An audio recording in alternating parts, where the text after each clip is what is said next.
Hello? We live? Seems like it. Let me check audio.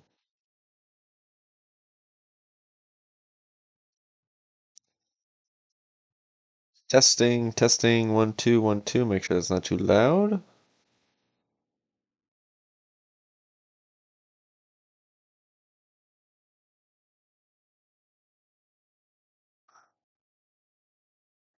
Hey, look, we got a early AI viewers comment. That's nice.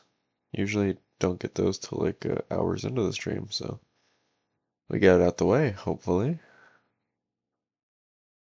Okay, here we are. Should go to this one. There we go. Webcam's fine. Maybe we can lower the light a little bit. That's fine. Okay.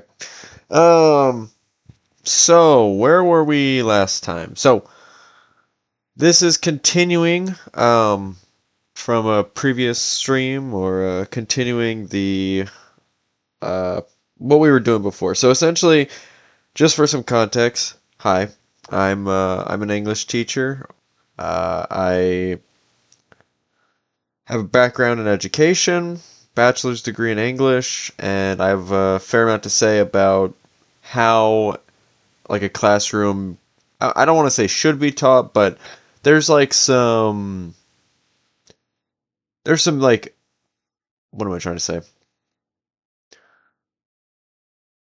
Best practices, right? There's some best practices that is pretty fresh in my head, um, that I'm pretty familiar with.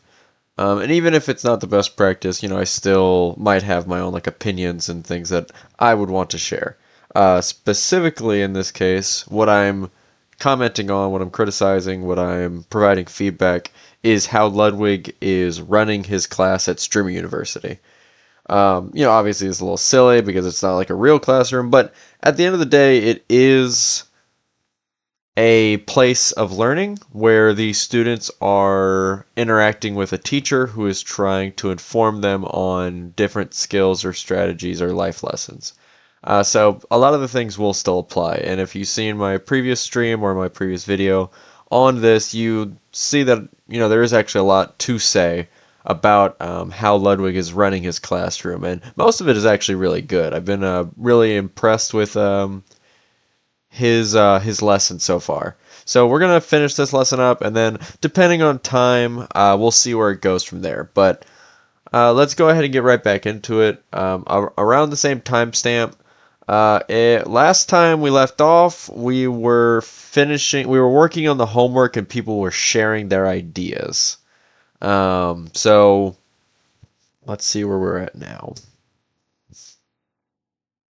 He does immaculate IRL content. He's an amazing gamer, and he's a Reacts king. I would say what he does better. What does he do better than Lyric? Well, I'm gonna be honest with you. I don't watch a lot of Lyric. I know who he is, What but does I he don't do watch better him. than Soda Poppin'? What's he do better than me? What's he do better than? It's not a competition, Ludwig. I know the answer. I want to see if he knows the answer. Well, I will say this: he is the professor of the year, 2025. So. I think the only reason I'm pushing you on this is when I want you to mention your GOAT, I need you to really know who they are. Okay, so what he does do better, I would say, is like. So he has a group, AMP, and they make content together regularly. And I don't know if you have like a That's group. back. Maybe you have like the yard. If you weren't here, if you didn't see last time, Batman left his son, so we're glad that they're reunited once again. It's kind of interesting. How do I feel about pushing your student when they should know the answer, or you feel like they should know the answer, or like it's important material? I think it's okay. Especially if like we as a class went over something, and they should know this information. I will push them. I would maybe at this point start giving like hints or like some things to like stir their get their brain working like in the right direction, versus just kind of keep asking him the same question. Um, I think overall it's fine though. If at the end of the day he doesn't get to the answer, which that's the other problem I have with this, is that I'm not sure that this is a truly objective thing of what they do better. We'll find out when Ludwig gives the actual answer. Oh, and also, I don't know that I did this last time, but I thought it was kind of obvious with all of the explanation given that this content is Ludwig's content. It's on Ludwig's channel. Full credit to the original video to him. But yeah, this is on Ludwig's channel. So if you want to see more of this, then you can go to his channel. And in the video, I'll put the link to the original stuff in the description. But yeah, let's see what he has to say. Or something. I think, and Agent, you can back me up. I think what Agent does better than almost anyone is the thoughtfulness of his segments. I agree. I think he ideates probably more than almost any other streamer, and then the So we talked about this before, but yeah, it's just yet again he's using that word ideates as if everyone in the room knows it, and I'll be honest, I don't even know it. I have a really good idea of what it means, considering the context and what he's saying. I'm assuming it just means like planning ahead. But let me just make sure. To form a mental image, concept, or idea of something. Yeah. So it's like the forming of what you're trying to do. segments that come out of that are much more creative pound for pound. Okay? As opposed to someone like me or Lyric, who are much more desktop focused, or an IRL streamer who's too scared to try out desktop. Agent will push boundaries in the expressiveness about his ideas. Okay? So that's what I would spot for you. Do you agree with me on that? Yeah, all the compliments, I'll take them. All right. All right, let's get one final one. We're gonna go next after that. We have not heard from you yet. Hi, I'm Tana Biddick. My goal, I would say, is to become like the first female athlete in this kind of industry. I play softball, so I don't really know many athletes in general that sit here and stream like this and make it here. So especially females. So that's my goal. Okay, I like that. Yeah. You're trying to develop a niche then. Yes. I like that. All right, let's go through then. All right. The Joker has hacked our stream and he's making our Wi-Fi terrible. We gotta go handle this, but we were here, so please don't tell Dean Sinat. Get your homework, let's go. We'll be back. You interrupted class. Get out and don't come back. All right, see y'all. What's the count of it? So yeah, another whole class interruption from that group. As adults, they can obviously leave a classroom, right? Like, it's not like a middle school or a high school or something where it's like it's minors and the teacher needs to keep track of students. So like this is fine. What I would say though is that I would tell them like that's perfectly fine. In the future, just you can go. You know what I mean? I'm not expecting an excuse. Please don't interrupt my class though. Like if you have to step out for a minute, I understand that. That's fine. You know what I mean? Just don't interrupt the lesson, right? Or in the future, respectfully raise your hand or, wait for me to call on you. And then whatever, you can explain to me the situation, then go instead of interrupting the lesson. Because now, instead of them like quietly leaving or waiting for Ludwig to be in a position that he's ready to kind of take a break from what he was thinking about or presenting on to address this problem, now Ludwig's like flow might be a little messed up, right? You're thinking, you're presenting, and then all of a sudden like something comes up randomly like the Joker hacked our stream, yelling from the corner of the room. And I'm like, what are you talking about? What? Oh, you're trying to leave and you're doing like a little bit for your stream. Okay. And all of that kind of interrupts what you were thinking about. It's like, oh, well now what was I saying? Yeah. So I would have established a process at the very start of the class of, if something's happening or something happens, this is how I want you to let me know, or this is how I want you to handle it, right? And then you hopefully wouldn't have that situation. Okay. Were those the people who are dressed as the fucking... Lorax. Okay. Yeah. They got a character for every day? That's fine. He was somebody else earlier. He was Victor. Yeah, he was. Today? Wait, what? It was Victor. Guys, show of hands. And then you've seen we lost a little bit more class time kind of because they had that little disruption and distraction. Now instead of continuing on with the lesson, we're talking about it. And it's okay to go off task a little bit, but especially when you're thinking about how adults are paying for a class, like let's say this is like college, or students, even like students who have to be there, they don't want their time wasted. They don't want to feel like what they're doing there is meaningless or pointless, or we can just waffle on. People's time is important, and so being respectful of that and not getting off track is important. So, Did anyone here not write something down? Did anyone here not put down their goals? My genuine advice at this point, and I do not say this with malice in my heart, you should probably quit streaming. I do not think you are cut out for what it takes to be a full-time streamer if you are not willing to put the work in right now to do such simple things as laying out the goals for what you want for yourself. I don't care if you guys are successful. I'm a multi-millionaire. Okay, so I'll talk about like the other half of what I'm gonna say after he finishes his spiel. But the first part of if you didn't do this, then you should quit. How's that in an educational lens? People make mistakes. People have off days. People go through stuff.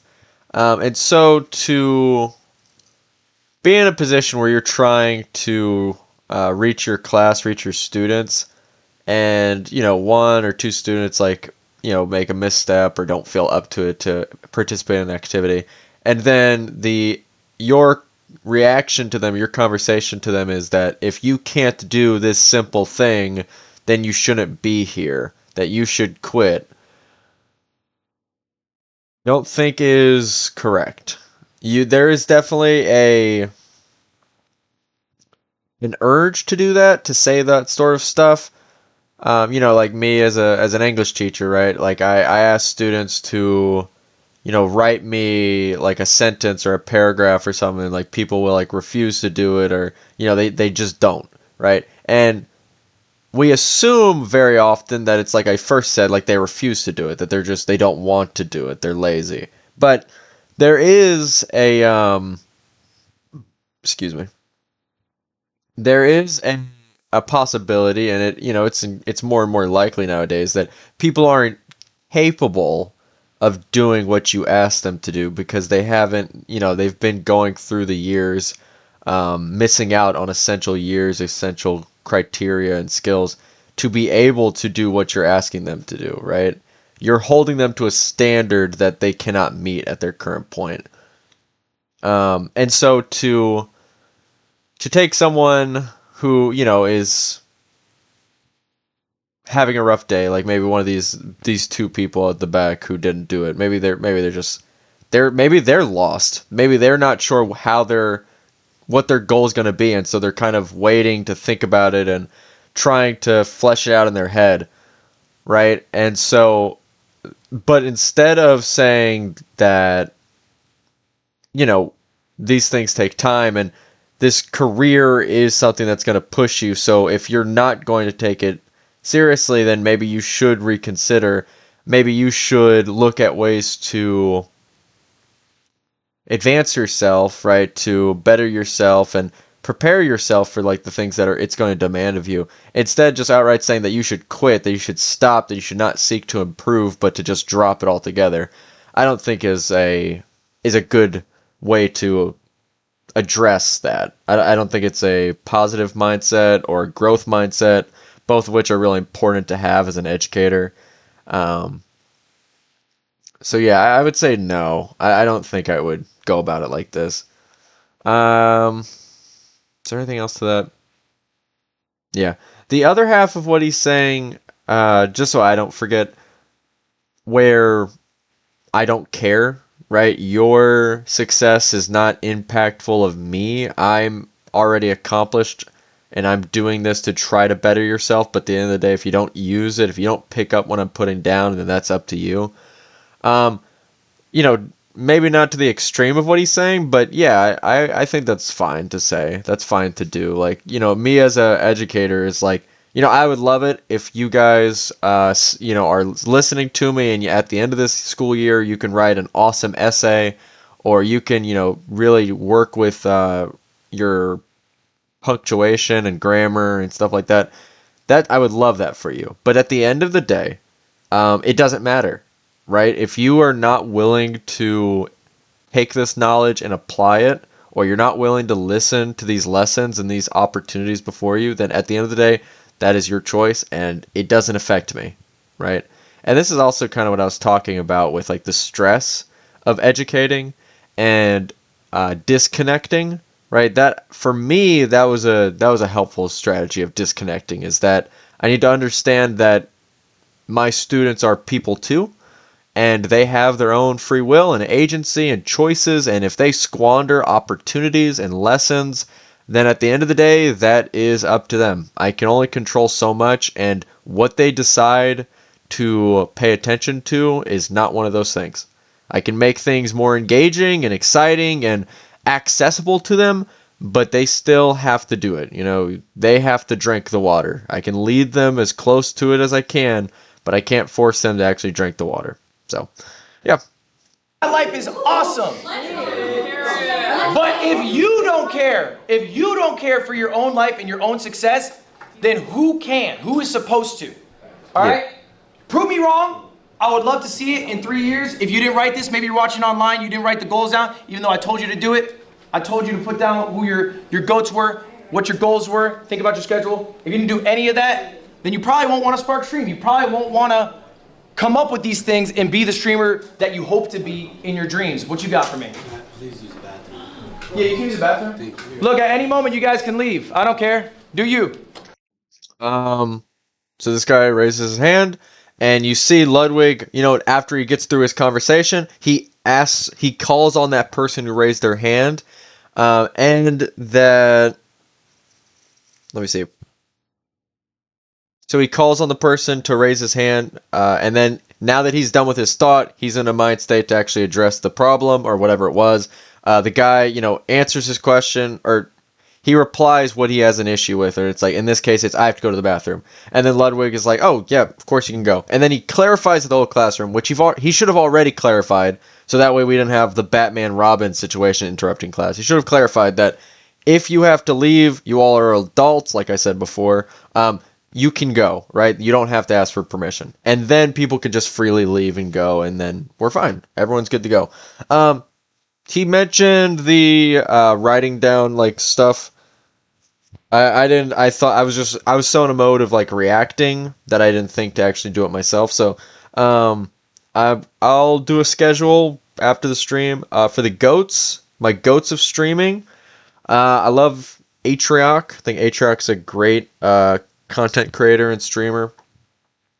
His ability to organize information and present on it in a relatable way with like politics and economics and stuff is really enjoyable. I love his personality, and he just brings a really good energy, right? Very funny, very interesting content, and just really enjoyable. Who else do I'm not a big stream watcher. I watch a lot of YouTube. I'm a YouTube frog, as they say. I watch a lot of VODs. And, more recently I've been liking Slimesicle a lot. One of the most impressive things that I see him do is just his consistent engagement with, like, bits. Just random jokes that he, like, continues on by himself. It's like an improv actor almost. It's really really funny, really impressive. And great, just like personality. Again, just very vibrant and full of life. And then the third one I'll say is probably Doug. And when you're talking about bits, it's like every stream is like the content is not the content. It's like there's some gimmick, there's some extra random thing happening that's making it a completely unique experience. And his relationship with his chat is very admirable, like the way that they banter, and like just the weird, like the way that his community is like an actor in the play, like with like the way they participate with the gimmicks, and all of his different like coding adventures that he goes on to like really influence stream in a really special way. I think is just amazing. So that would be my goats. That would be my Mount Rushmore, and then I'll make the schedule. Yeah, and a goal for myself. How about that? After stream. And here we go. All right, guys. I feel like we were talking about more high-level things so you can work on for your life, whatever. All right, I know a lot of you guys are already successful streamers on Twitch, but if you do not know, this is some generic advice that I think is applicable to everyone. I think we all know this. You cannot grow on Twitch. We know this, right? There's no discoverability. We have heard about this. We've heard about this ad nauseum. And so what do? You go to other platforms. Maybe you make YouTube videos, whatever. I try to prove this. I made a video asking whether Twitch was luck or skill. I went live on a secret channel, and I waited to see how long it would take for me to get viewership. Okay, usually when I go live, I get 10 to 20,000 viewers. I was live for 4 hours. I didn't get a single viewer. I didn't even get a bot. That was fucked up. If you were to go live on Kai Sinat's channel and Kai were to go live on your channel, you would have more viewers on his channel than he would on yours. That's just how the platform of Twitch works. It is dog shit in that sense, yeah? You stream a lot on YouTube. What do you think of like YouTube Live's discoverability? I think we're having a whole class on YouTube, I think tomorrow. YouTube Live's discoverability is worse than it could be because YouTube gets a lot more money from people watching videos than from live streams. So they do not push live streams. It's all pretty interesting. I wasn't really aware of a lot of this. It makes sense. I hear a lot about YouTube's algorithm. I am uploading YouTube videos. Right now, it's just the VODs of the YouTube videos. I need to work on like my actual editing and stuff. But yeah, I do plan on releasing YouTube videos. So yeah, hopefully we can get the YouTube going. And if I get good clips when I'm like, while I'm editing, if I see funny clips, I might have like a TikTok or something like that or like YouTube Shorts or something, just to increase that discoverability.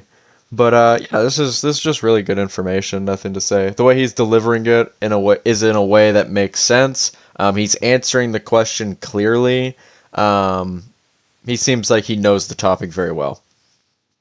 Excuse me. They do occasionally, but not nearly to the extent that somebody like TikTok does, where you get the live stream, you're like, why do they keep fucking pushing me live streams? And then you accidentally click, and then you're in the live stream hell, and then you have to close out. Like a platform like TikTok. That does fucking suck. I hate that shit so much.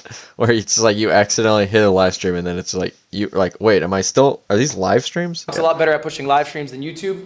YouTube doesn't really do it because it doesn't pay them the big bucks. And they're scared to fuck with the moneymaker, which is VODs. Yeah, thank you. All right. So, question for y'all. How many hours should you stream a day? Go. 8 to 12. All right, love it. What you got? Wait, a day? How many hours you stream a day? Personally, or are you saying? How many hours should you stream? I think 2 to 4. Okay, who else? I think like 4 to 6. Okay. Anyone else got an answer? We kind of got a full range there. I would agree with 4 as well. 4 to 6. 4 to 6? All right, I like that. I think you guys are in the money spot. 8 to 12 is way too long. You are wasting your time. And this is about efficiency of time, okay? You can stream 12 hours. Yeah, but for me, I would say like my comfortability, my money spot of like where I can be engaged with whatever I'm doing, where I can be like alive the whole time and be aware, and you know, kind of what's working for my schedule. It's just like a little easy 2 to 3. That's what I do, 2 to 3. I'd be curious what 4 to 6 would look like. I could if I did 4 to 6, I think I would have to have like some like long form game or something like where I would split off what I was doing half and half, like I've sometimes done before, because like that just seems like a long time. You'll make more money, you'll get more subs, you'll get more followers, whatever. But the efficiency of your time just isn't there. Because Twitch is not going to help you grow as a creator. You are basically cashing in on the audience you currently have. This is a 6-hour stream of mine. All right, this is from June 11th. This is one of my best streams ever. I'm going to ask you guys right now. This is a little bit of a trick question. Why is this one of my best streams ever? You can take a look. There's a little bit of. Let me see if I can answer this. Okay, why would this be his best stream ever? He lost 6 subscribers, so that is not the answer. 61,000 views with 31,000 watch time. For Twitch, the watch time itself is not a huge deal. We don't really care about watch time. So I'd say views are the most important. Oh, unique chatters. He's got 4,000 unique chatters. And unique viewers. I'm going to say it's the uniqueness. The fact that he got 95,000 unique views and 4,000 unique chatters. That's my guess. Lock it again. Why is this one of my best streams ever? You can take a look at, I have all the metrics out for you. This is my YouTube analytics, my Twitch analytics. Because of the watch time? Because of the watch time? Okay, what you got? I think you're just very consistent. Consistency, all right. I mean, your title says Game with Friends. Maybe it was a big collaborative event, so it drew a lot of viewers to your channel. Okay. What you got? I don't know, maybe you got some good clips or something. You got double your normal stuff. Okay, you are close. What you got? You made. Oh, he said it's a little bit of a trick question. Is it the fact that it's not actually Ludwig's channel, this live stream? I wasn't paying super close attention. Maybe it's someone else that he was collabing with, like someone else was on there. He was in there with someone else. Yeah, by 100. It's marginal. All right. Just real quick, by show of hands, who self-describes himself as a clip farmer? AKA, who goes live? Who can get a bunch of clips? You can throw them on Instagram, TikTok, whatever, and they do very well. But maybe on stream, you're used to getting like 100, 200 viewers, a smaller number than the amount of views your clips get. Does that sound familiar to anyone? Is anyone really thriving on clips, but it's not, transferring to long form? Okay? All right? What you guys are really good at is streaming for the clip. It's second nature. You probably have gone through a stream, hit the moment, knew, oh, that's the clip that I'll post later, and then gone through the rest of your stream. I am old school. They did not have clips. Okay? They deadass didn't even have short form. So what I did is I streamed for the YouTube video. I would create a segment in my stream. The entire stream would be me recording the YouTube video live. Okay? For example, I have the rarest Pokemon box. Today I'm going to open it up. We're going to see what's inside. Very clear expectation of the context of what's going to be happening in the stream. Later on, I'll have an editor edit that. Think of your streams as recording sessions. That's all they are. So what's the ideal amount of time to stream? I would say, how many segments can you get out of the stream? You're probably not going to get 8 to 12 hours of segments. I cap out at around 4. So why is this my best stream? These are all the segments that I got out of it. Real quick, this is the revenue. This is going to be for later. This is the revenue the stream made. It made $5,500. Okay, just keep that in mind. That's not a flex. Just keep that in mind. This is the content that I got out of it. Okay, so we had 3 VODs. Just got 4. So yeah, good use of visuals yet again. I'm not sure why he even showed the stats of the previous one. I mean, I guess it's just to, like he said, it was a trick question, but it's just like, for me, it feels like information overload. What it does allow for is that but in this case, student choice and voice. So the students were able to actually guess. They were able to theorize. To make this better, I would have actually had it be a turn-in talk or like a group activity where it's like we discuss with each other, well, what do we think makes this the most successful? Or what do we think makes a video or a stream very successful? But then his explanation of like segments for YouTube videos, I think that's a lot. It was well done and very clearly explained. 14K, 178K, 140K. I got 3 edited videos, 320K, a million, 330K. I got a couple shorts at $500,000 and $1 million. Okay. All right. That's all from one stream. One 6-hour stream. I got all that. Okay. That's the 5,500. That's how much a stream made. If I streamed double, I might have made 7K. This is how much all that content made. Holy moly. All that content made 25,000. That is separate from the stream's revenue, by the way. 30 bands from one stream. 30 bands from one stream, 5/6 of which is from the stuff that comes out of the stream afterwards. This is called the content funnel. This is why being a streamer is so valuable. Because when you stream, you can turn that stream into a YouTube video. You can have a thriving VOD channel. You can get amazing clips that are driving people to different sites. Maybe you're long form, maybe you're short form, whatever. So question there. When it comes to like planning, because I've tried and played with this a little bit myself. I kind of wonder, do you ever like... Banner, can you close the door on him? Have you ever tried, or do you still like kind of make scripts in a way, like before, like say you have something that you want to really make sure that you talk about, or you... I'm a little lost on the context of what's happening in the background, but I would say, you know, if you get a distraction to a student's question, you know, while they're trying to talk, pause them, you know, like directly speak with them. It's like, I'm sorry, sir, just 1 second, or I'm sorry, mister, if, you know, if you're trying to be more respectful, if his name's just John, it's like, I'm sorry, John, 1 second, someone's being disrespectful, and then address the distraction. You know, in this case, hey, can you please shut the door over there? We know I'm trying to have a conversation with my students, right? And then you can, you know, continue now, John, and then he can continue whatever he's trying to talk about. Say, have you ever like been like, okay, this is what, for this segment, I have some type of script, or like for...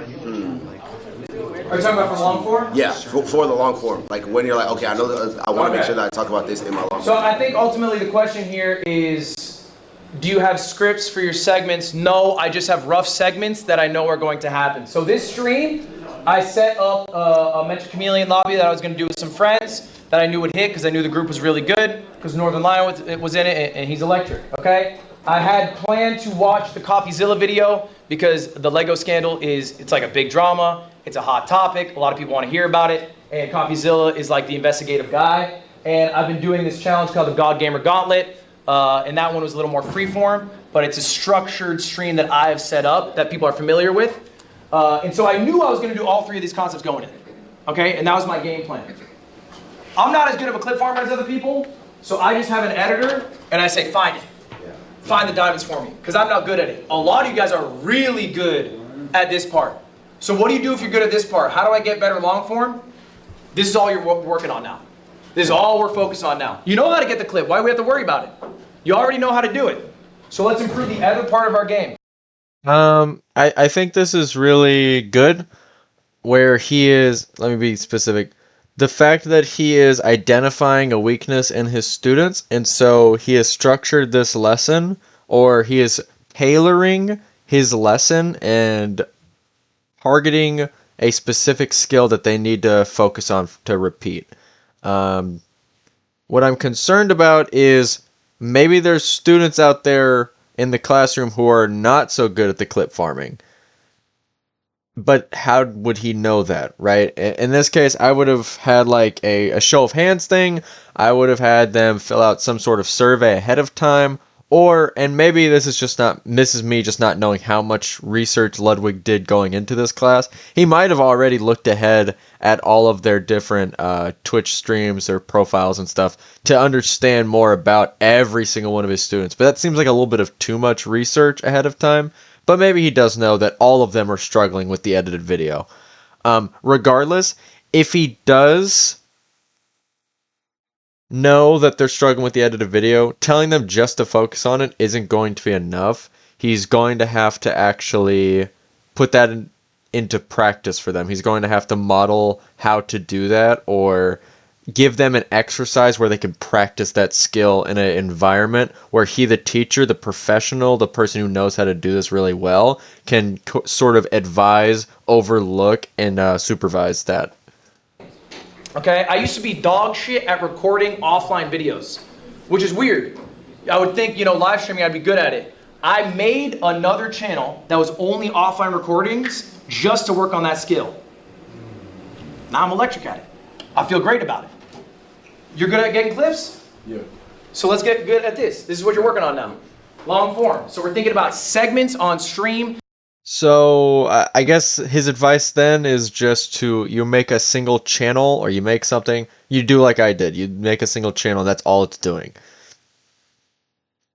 That would turn into good YouTube videos. You have to study that game. You have to study people who do it. You have to do things that are authentic to yourself. But this is a content funnel. In your live streams, you should not just be getting clips. You should not just be getting long form videos. You should be getting everything. You get everything in one. Good question.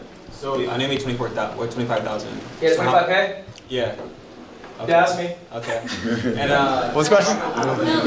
how much did you spend on those clippers and editors? Well, I'll do a class on that tomorrow, going through all my finances. I have a company of about 15 people. My expenses are like $250,000 a month, or excuse me, yeah, $250,000 a month about. $250,000 a month. That seems like a lot. $250,000 a month. I mean, I guess I'll just have to see the other YouTube video to see how that makes sense, but I just there like this job is able to be done with such a low overhead. Like you don't have to spend a lot to get a lot out of it. So that the fact that his expenses are that high is pretty interesting. So it's hard to say because it's not like individually catered towards this stream. It's not like the clipper gets paid.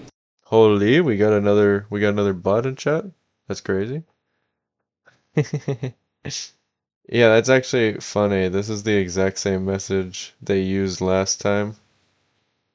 Necessarily But for it's a just different- this, like they're a full-time employee. So, but I'll have a better breakdown tomorrow, and that class will be available online. I can send it to you.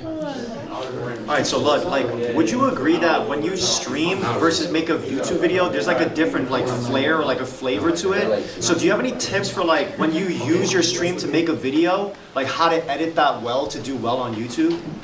Okay, the question was, you think videos are better when they are recorded than when they are streamed? No, I think it's a different feel. It's a different feel. Yeah. So I think what it requires is a little love after the stream. So the stream is hard because you're live. You can't always contextualize things. You don't always know what the moment is that needs repackaging later on. VO will help you get the feel of the live stream feeling like an offline recording. That's the value of VO. Because you can basically carry through boring moments to moments that are more exciting. You can do a new intro now that you have the knowledge of what happened. Okay? So I think it comes out of voiceover. So I think when it comes And giving your editors more ammo to make a better product. It comes to the live, textualize things. So the stream is hard because you're live. Little love. So I ordered them when they are streamed. Was you think videos are better when they are recorded than when they are streamed? No, I think it's a different feel. It's a different feel. So I think what it requires is a little love after the stream. So Okay, yeah, so I was a little lost there for a second. Okay, so what he's saying is, when I watch this YouTube video that's made offline, it has like a handcrafted feel almost. Like there is a certain level of care and effort that's put into each part of the video, which makes sense, because it's all done in it's done without any pressures, without any stress. It's done in your time. As opposed to videos that are created post them being recorded live, where you have like the mundaneness of human interaction, of just like every little thought and random errant event that might occur. Just like my stuttering sometimes that happens, right? Or my filler words where I'm not exactly knowing what the next word is going to be because something happens. I'm not able to be on top of things. And so if I were to make a YouTube video out of like this VOD, right, then it might come off as like a little bit less polished or a little less curated, potentially is the best word. So what he's saying is that yes, there is a little bit of a different feel, but that's because you need to take your VOD, like the whole amount of entertainment, the whole stream, and just put a little love into it. You can't just post it. You can't just cut and post. You need to, cut it, maybe some VO, like some voiceover where you explain what was going on to give some context to the viewer, record something new as like an intro or like a outro. Yeah, and I think that makes sense. That's good. The stream is hard because you're live. You can't always contextualize things. You don't always know what the moment is that needs repackaging later on. VO will help you get the feel of the live stream feeling like an offline recording. That's the value of VO. Because you can basically carry through boring moments to moments that are more exciting. You can do a new intro now that you have the knowledge of what happened. Okay, so I think it comes down to voiceover and giving your editors more ammo to make a better product. Any other questions on the content funnel? A lot of you guys chit-chatting back there for how bad you are at YouTube. I've seen it. Ooh. Okay? A lot of chit-chat for how bad you are at YouTube. You're right, bro. Damn. I'm just Yeah, calling out students that are off task and then like making a little bit of a joke, that's usually fine. As a teacher, I would sometimes do it, especially if I knew my students. But, you know, doing that, like calling them out and like dissing them at the same time, that can be a little concerning. Like we talked about revenge behaviors in the past and like students wanting to get revenge for stuff or taking things too personal when you don't really mean it. And if you don't really mean it, if it's not like you don't care about it too much, why are you making it personal? Overall, I'd say if you notice like students talking, you could call them out. You know what I mean? Usually it's just like getting their attention, like, hey, stay with me. Or if it's, hey, if it keeps happening, right, either have like a more serious conversation with them or take that look inward and say, oh, why are they disengaging? Well, it's probably because, you know, this maybe I'm losing their interest a little bit. So change things up, or they want to talk, let them talk in a productive manner. Again, turn and talk, right? All right, we have some people in the back that are talking. Let's all talk to our neighbors about, and then you give them the topic that they should discuss. And then we'll come back together in 2 to 3 minutes. Instead, you know, just actually 2 minutes. Timer's on the board. I'll set it up. And when it's done, we'll actually come together and be ready to share your thoughts. And then they turn and talk. They have some ideas. They share with the class. Whole class learns. saying. Sometimes it is really easy to just focus on the thing you are good at. Let's improve the thing we are bad at. Some of you here don't even have YouTube channels, by the way. I looked through all of your channels. We don't even have YouTube channels, Okay, or we so haven't uploaded in 4 months. That is not acceptable. Here's the deal, guys. You are not just competing against other small streamers. You are competing against every streamer. You need to be better than the biggest streamers to be getting the attention of viewers. All right? I have good news for you. Most streamers are absolute dog shit. Most streamers are absolute dog shit legacy streamers who boot up a game and just kind of coast, and they're multimillionaires, and they're not providing new things. So if you're hungrier, if you're willing to work on the stuff you're not good at, you can replace some of them. I like the idea of this. I'm not a huge fan of like getting a student's like hopes up too much. Like, that sounds awful. But if you go into it saying that every student who has a dream of being an NFL player, that they can be an NFL player, it's just going to lead to disappointment on that student's end, and it's going to make you seem as less credible and less believable for the students who know that's unrealistic. So what I would mention is that there's a lot of streamers who just go off by coasting, and that if you are hungrier than them, then you might steal some of their viewership, that you might grow in the ranks, you might do better. You know, not outright promising that you might overtake them, because that seems extremely unlikely, extremely unreasonable. Not impossible, but you shouldn't go outright starting with that. You should be more realistic with your advice, because again, you're trying to seem as more credible, more like a realistic, like a good teacher, like someone who can actually knows what they're talking about, versus someone who's just promising you the world. Okay? But it's not negotiable. You have to be doing long form videos. You have to be working on clips. And you can do it slow. I know it's expensive. It's hard to get all the editors for it, whatever. You can do it slow, but make it something you are actively working on. Okay, I want to leave you guys with a quote here. This is from Abe Lincoln. Give me 6 hours to cut a tree and I'll spend 4 sharpening the axe. What's the connection there, Marlon? The connection is you're sharpening the tool instead of the. Dude. Okay, so him calling on Marlon, I think it was, when Marlon's participated in the past, that's usually fine, yeah. You usually like to call on someone who either you know will have an answer or will try, or you can call on someone who you notice is a little bit distracted or not paying attention. Both are good options for like a cold call. In this case, the answer wasn't really right. In fact, it was pretty wrong and funny. I would just, after, either if the person who says it knows that it's a little silly or wrong, then you laugh with them and it's fine.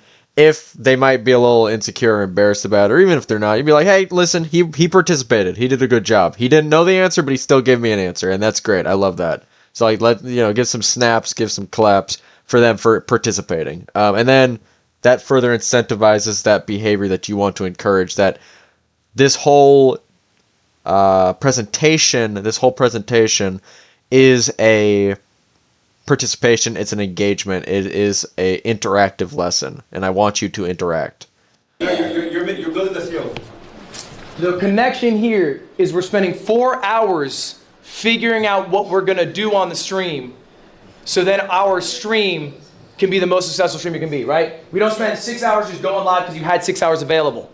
It would be genuinely more valuable if you had 8 hours to go live to spend 4 hours figuring out what you're going to do and then 4 hours doing it than just being live for 8 hours. Some of you guys stream too much. We got to be streaming less. I think that this is interesting advice because I would say the scheduling for me, I don't think for me personally, the scheduling doesn't make sense to prepare and then immediately go into the stream. I think it makes more sense for me to think about what I want to do ahead of time, like maybe early in the morning, and then later when I'm ready to stream, actually stream what I planned on doing. I think more often than not, people don't have 8-hour blocks of their day just ready to go. I think maybe not if these guys are trying to full-time stream. Maybe that is what they have available. But I would say usually for me, it makes more sense to plan ahead of time and then get into it. That being said, his advice could still apply where it's like, I know I'm going to have 6 hours of my entire day free, so I'm going to spend a majority of it or half of it or, some longer than I would normally think amount actually planning for what I want to do and then going through and executing. So that way it's more precise, it's more accurate, it's more driven and focused, and I'm able to get more out of the time that I put in. Which, all that makes plenty of sense. And it doesn't mean we're taking the time off. It means we're actively taking that time to be thinking about what we're going to do on stream. Okay? And every big streamer does this. Sometimes they have help, which makes it a lot easier for them because they got capital, they got money to do it. If you do not have that, then your time is your capital, and you have to use that time to set up your streams the best you can. That is the end of my class. You guys have any questions for me? You have any questions you would like to go over? Okay, so I noticed that he doesn't have any office hours or an office.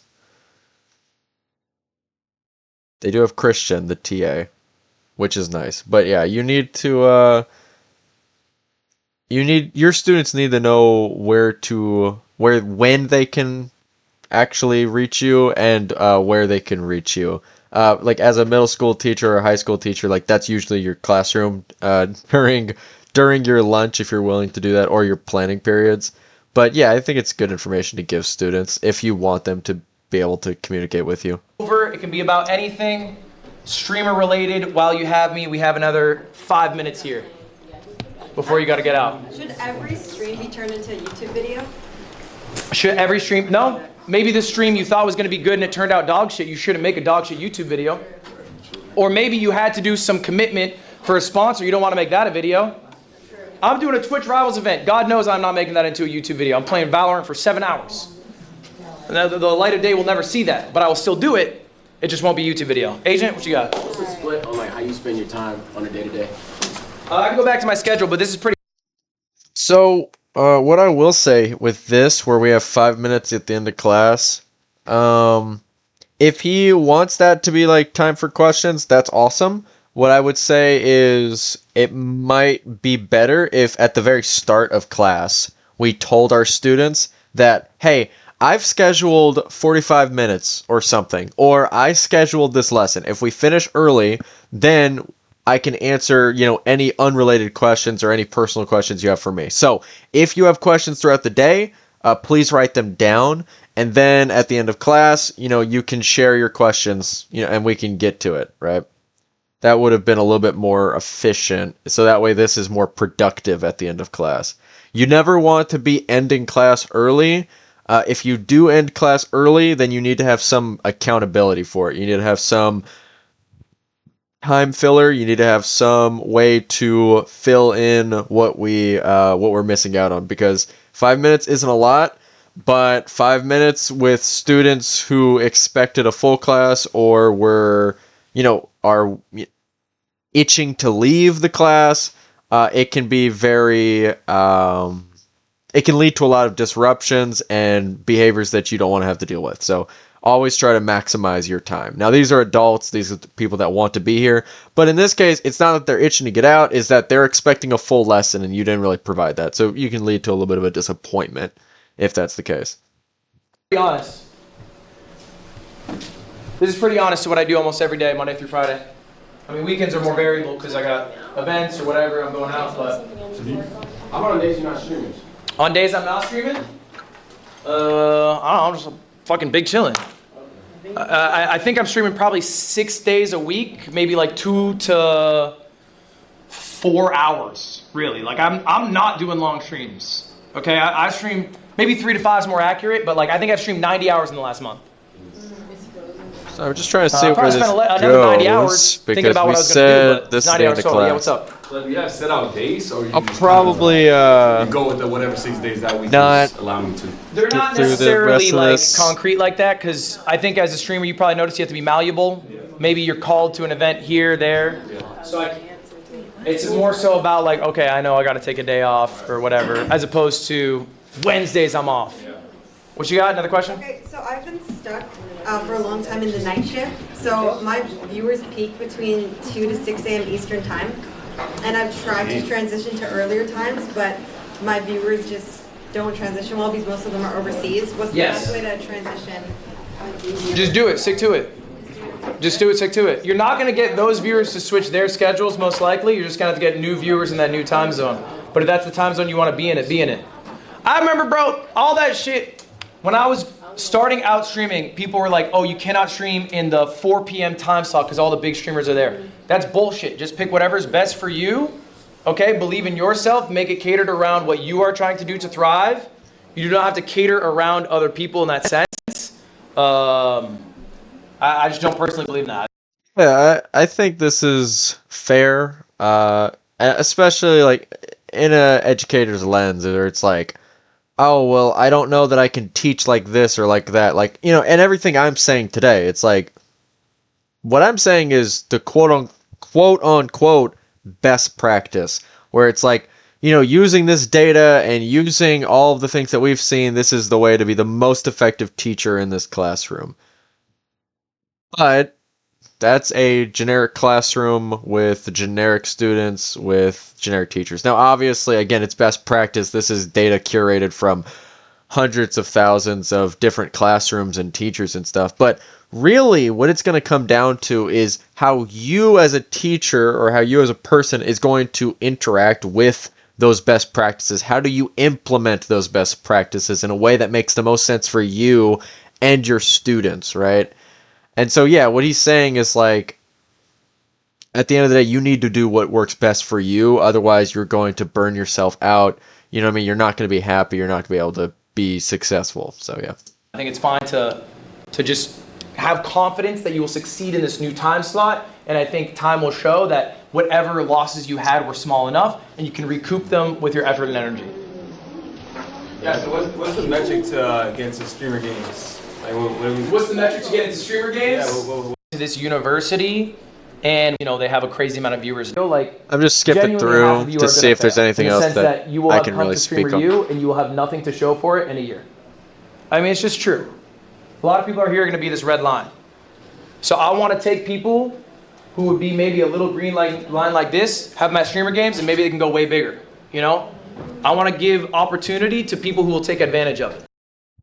What he's saying is a sad reality if you compare this to how we deal with students at the lower end of academic progress.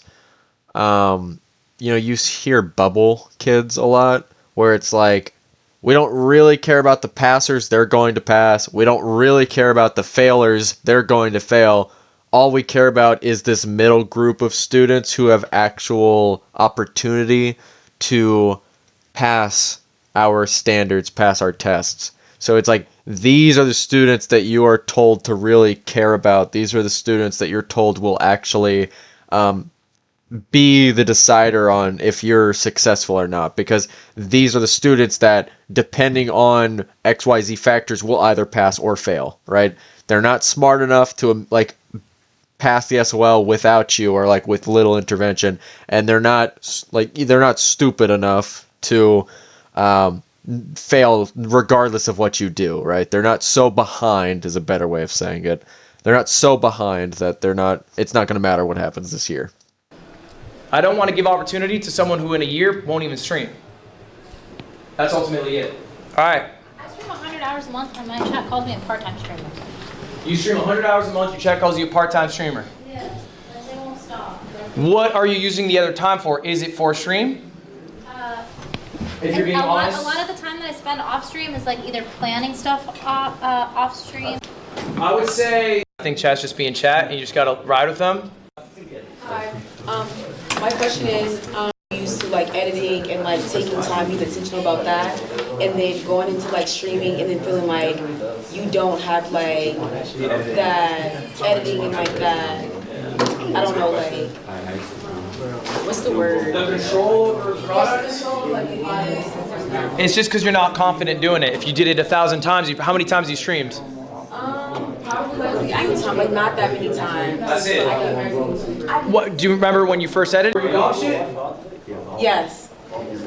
Guys, that's time. Y'all good? Appreciate it. Guys, just to be clear though, I will not be seeing you again. You will be getting homework from me every day for the rest of Streamer U. It will be available on the website or your app, the Streamer U app. Hey, okay, W. I don't know if he's ever going to be able to see his homework. Hopefully, I imagine this would be pretty easy to work online. But the fact that Ludwig is taking responsibility for his classes in the sense of, hey, you're not my students anymore. I'm never going to see you again, but you're getting homework from me, right? You were in my class, and so you'll be getting work to help you, to better you, to grow you.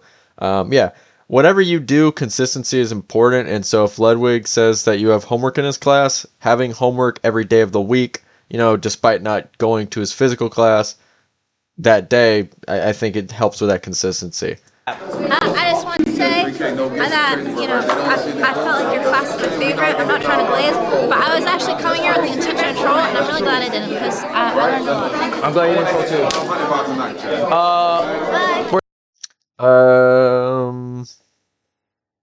Yeah, I mean, that's just a sweet comment. Yeah, I would say Ludwig did a really good job. I might watch other people's Streamer U classes just to compare, but this was a really great lesson, and let me get off a different... Where's Bader at? Bader, can you just get her channel? What's up? Yeah. Excuse me, sir. I just want to apologize for being late, and I want you to know that I am hungry, and I do want it. Okay. Why were we late then? Okay, you're right. Why were we late? I was up to no good. I'm gonna be honest, but I'm here, and I'm just trying to. I appreciate the honesty. Yeah, I'm just trying to take advantage of everything. I'm glad you're able to make. Yeah, so asking your students like why they're late, you know, what's going on, showing that care, showing that genuine, I want to know more, I want to understand you, I want you to be the best you can be. All of that is really great for building that relationship, which I said before, is like one of the most important factors for student success, right? And because if they know that you care about them, they don't want to let you down, and they don't want to let themselves down. So yeah, I think that's really good. Take it. Thank you so much, sir. Thank you so much. I just want to say this was genuinely a super informative class and probably the best class I'll have throughout this entire experience. Thank you. Thank you so much for being a part of this and doing this. Like, I learned so much more than I thought I would. I appreciate it. Of course, thank you so much. You're information and Thank you. That's the goal. Wait, I thought you said rate, R-A-T-E. You're gonna raid, R-A-I-D? Yeah, I'm gonna raid you. I'm gonna raid you. Political science. Okay. And I always think it's a very important thing to be educated and being a streamer, which is weird because like I feel weird that I'm not using my degree, but I am at the same time because everything you were saying up there is like what I look at. I didn't even have social media downloaded. Manager and like 3 Yeah, editors for and a this whole clipper and this whole team who gets paid the same regardless of whether. So yeah, spending time for your students, like Ludwig doesn't have to do this. Class is over. He has no responsibility to be here anymore. He could leave. He could tell her to leave. But again, showing that extra effort, showing that you care about your students, staying after class to help them work on something, finish a project, or in this case, answer some questions for them, again, really helps that student. Some students like need that one-on-one, and it's very rewarding as a teacher often these moments where I was able to stay behind. And it's like, yeah, it'd be nice to get like a little, like 30 minutes more to myself, right, after a long day of work. But, you know, just knowing that I was able to help a student finish something that they needed help on, it was really rewarding. And the fact that Ludwig's doing this, like, shows to me that he really cares about what he's doing here, about the people that he's helping, and honestly, that he might enjoy education. Okay, let's see. All right, that's the end of the video. So, thank you guys. Oh, let me actually swap my thing here. There we go. Done that? Easy dub. Hey.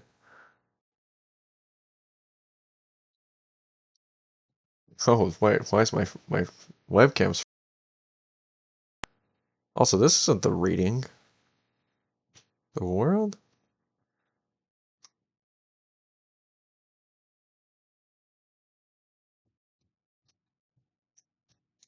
Oh. Hello? Oh, is this the right one? Oh, that's the right one. But why do I have 2 webcams now? Why is this webcam frozen? What the hell? Is this just a screenshot? You know what? I don't really have time. Let's just move this. Oh, God. Now I can't move it. Control Z. Okay. There you go. Easy. 1 second.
Oh, that's so funny. Wait a minute. Sorry.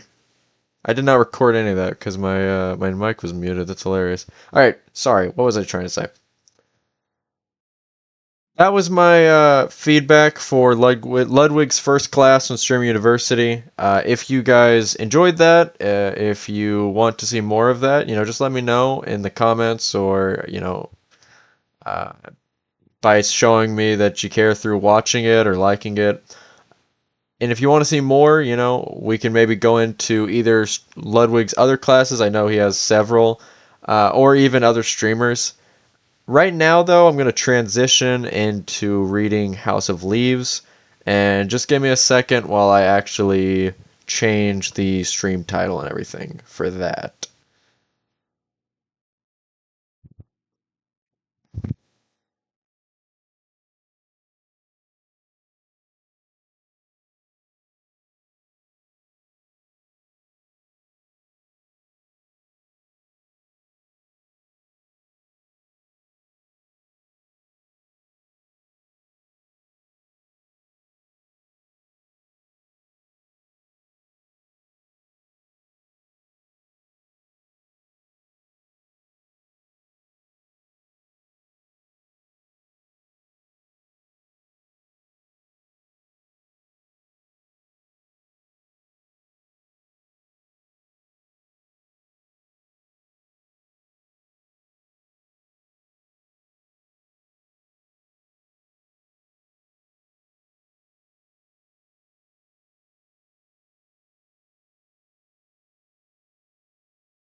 Okay, we're cooking.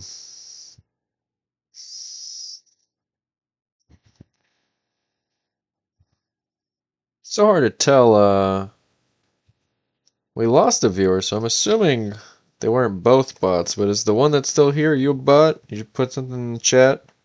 Let me know. Be much appreciated. It's just one of those things, where it's like, I don't know. Because it's like with streaming, it's like I can do this fine, but it's like if I know that there's someone actually on the other end of the other end of the screen, it makes me maybe be able to engage in a little bit more banter or want to ask more questions to the chat versus if there's no one, I know that there's no one sort of thing. But I guess at the end of the day, you could always just be talking to the if we think about like Ludwig's advice, we could always be think about these like offline or online recordings. So I could just be talking to the viewers that would potentially be seeing this. I feel like my light is so much brighter than it normally is. My face.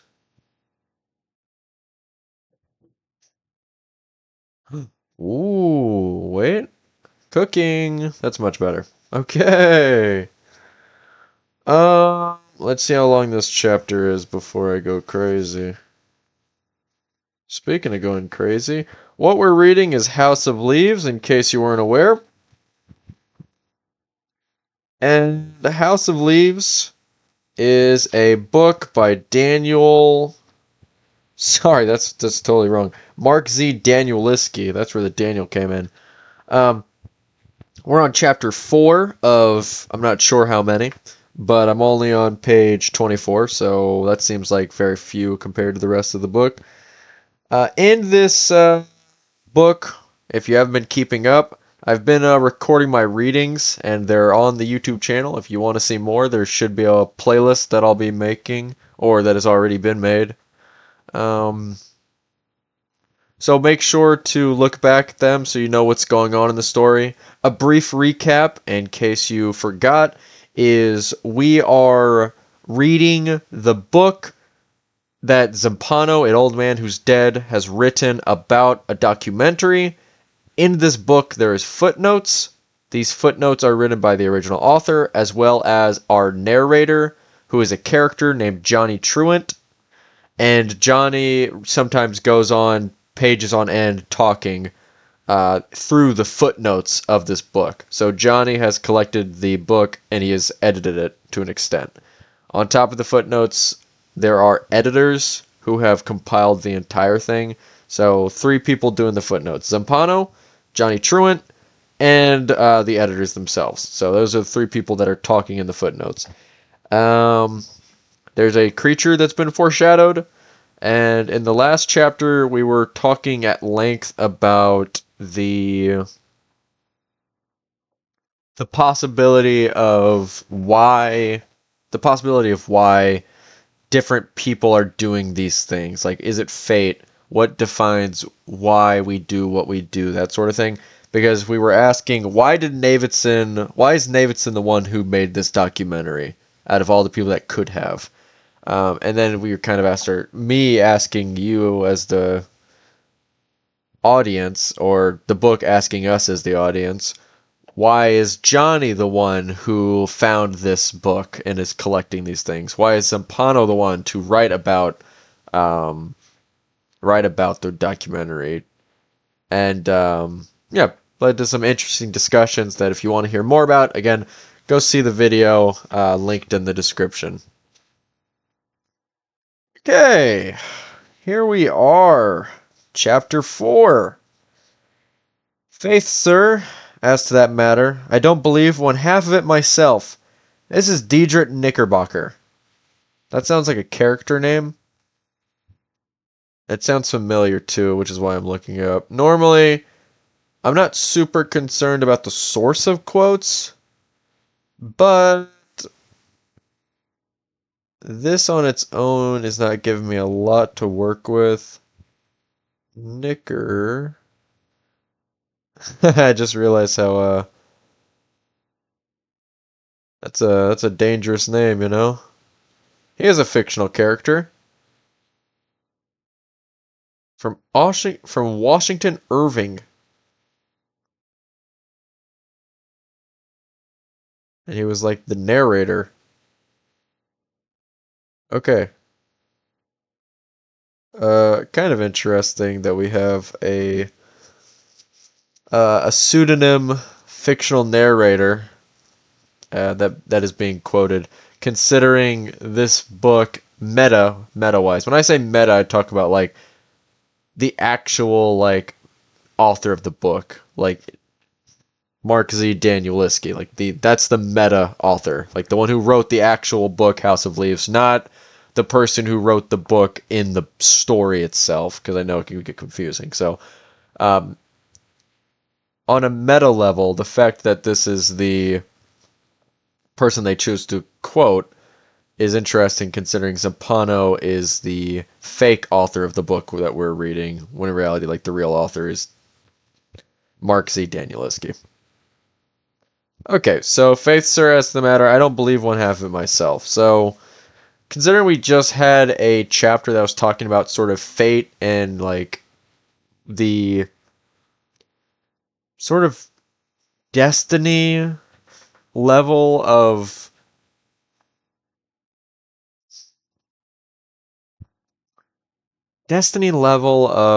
predestination when it comes to stuff.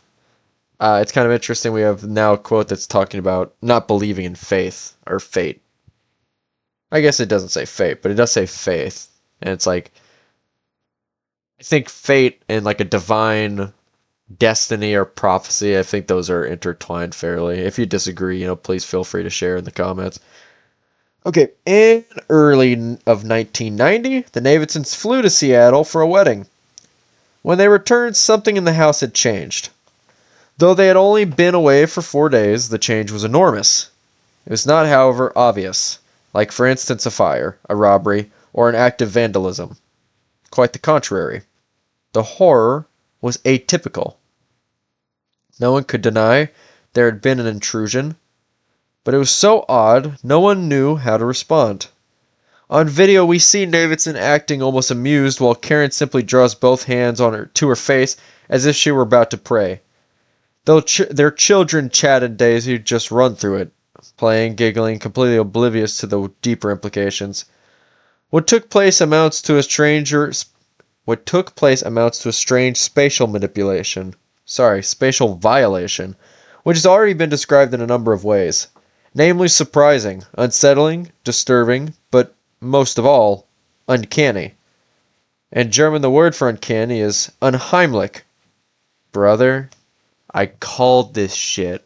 I don't remember if I did it on stream, but I was talking either with someone or just talking like to the camera about how House of Leaves seems like a book that is really delving into the like Freudian ideas, like the German ideas of uncanniness or like of house. Fuck, I forget what it is, but it's like a thing where the origins of the word or like the origins of this come from the fact that like home is it's something that you recognize, but it's not quite that. It's not homely, right? Like uncanny is like original thing. And I think that's what they're doing because I just seen the word they talked about the German word and then I see Heidegger, which is it's another philosophical person who developed this. Sorry, let me say.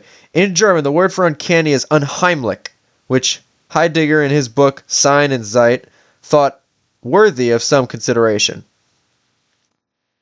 Brother, that's a lot of German. Well, just for the saying that I read the whole book, let's go for it. Da de angst els Gordonsvilligkeit in Sisa Wise Ursenslide, dafür ist weiter die Algeke Deisenharger and Rend eng Anvoringsrest Eisbillig Binfideligkeit, so where they früher Gist mocht offenbar, wenn wie einem ist in der Angst in ein unheimlich darin kommt zunächst die Eigentumlich Imbecilität dessen, wobei sich das dessen in der Angst benefit. I'm gonna say a slur in this language by accident if I don't quit. Oh my god, it keeps going. You know what? Hey, listen, I tried my best at it, and I don't think this is an enjoyable experience for you. So you know what? If you really want me to read the rest of this book, like all of the rest of this book, all of the different languages, let me know in the comments, and we'll go for it. But otherwise, I'm gonna skip on through until we get the translation through a footnote. Oh, you son of a bitch! It's not translated.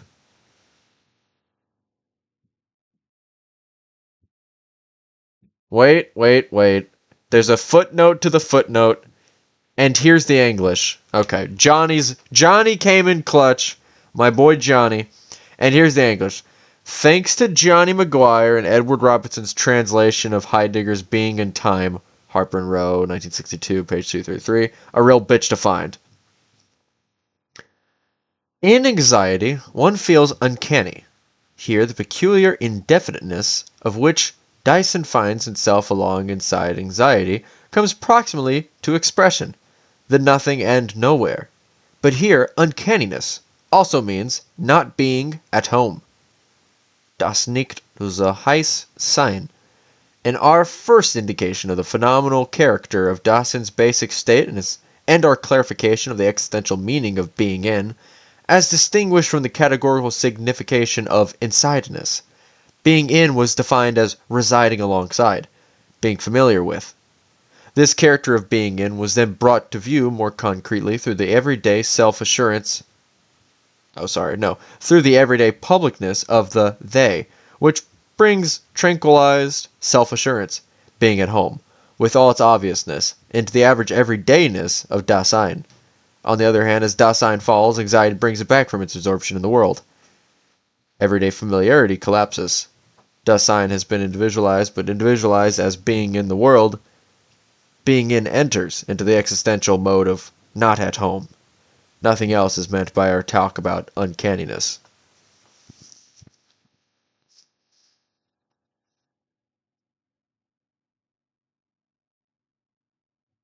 Sorry, just kind of, I've read that now. I'm trying to absorb it.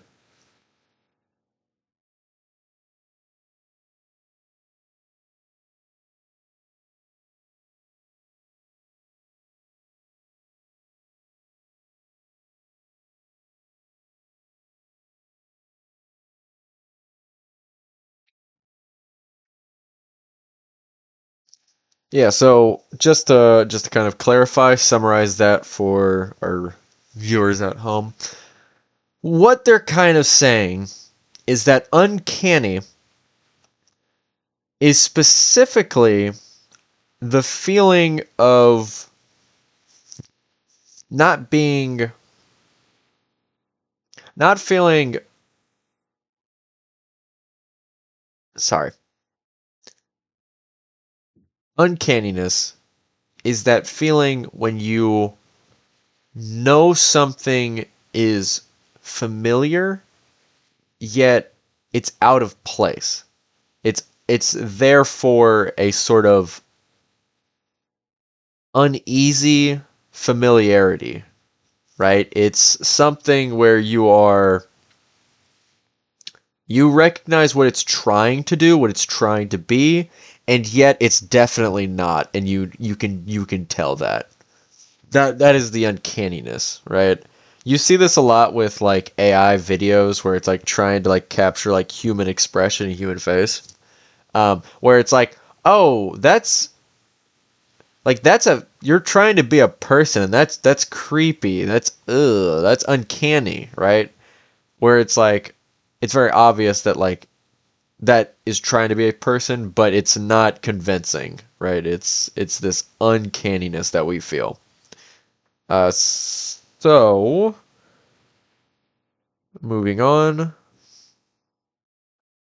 After he says it's a real bitch to find and gives us the quote, he says, which only goes to prove the existence of a crackback in the early 20th century. Certainly this geezer must have hung up on pretty wicked rock habit to start spouting such nonsense. Crazier still, I've just now been wondering if something about this passage may have actually affected me, which I know doesn't exactly follow, especially since that would imply something in it really does make sense. And I just got finished calling it nonsense. I don't know. Point is, when I copied down the German a week ago, I was fine. Then last night I found the translation, and this morning, when I went into work, I didn't feel it all of myself. Oh dear God. I've just poisoned all of us by explaining and reading the English translation. My mistake, y'all. The esoteric knowledge is consuming. Okay. It's probably just a coincidence. I mean, there's some kind of connection between my state of mind and the Davidson record.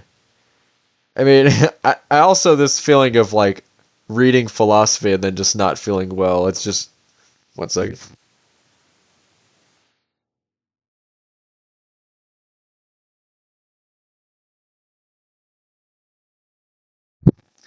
Yeah, this would be a really funny time to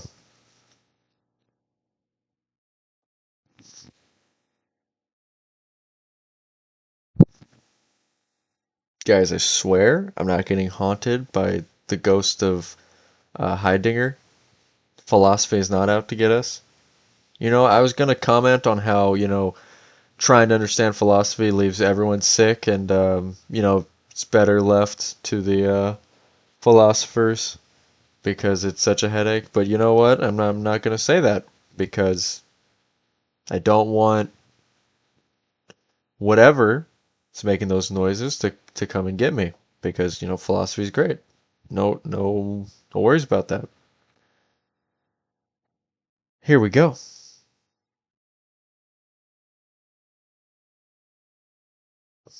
Okay. Some connection between my mind and the Davidson record, or even a few arcane sentences on existence penned by former Nazis tweaking on who knows what. More than likely, it's something entirely else. The real root lying in my already strange mood fluctuations. Though I guess those are pretty recent too, rocking back and forth between wishful thinking and some private agony until the bar breaks. I have no fucking clue.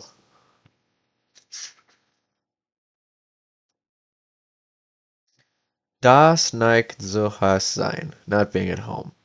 That part's definitely true. These days, I'm in apprentice at the tattoo shop on Sunset.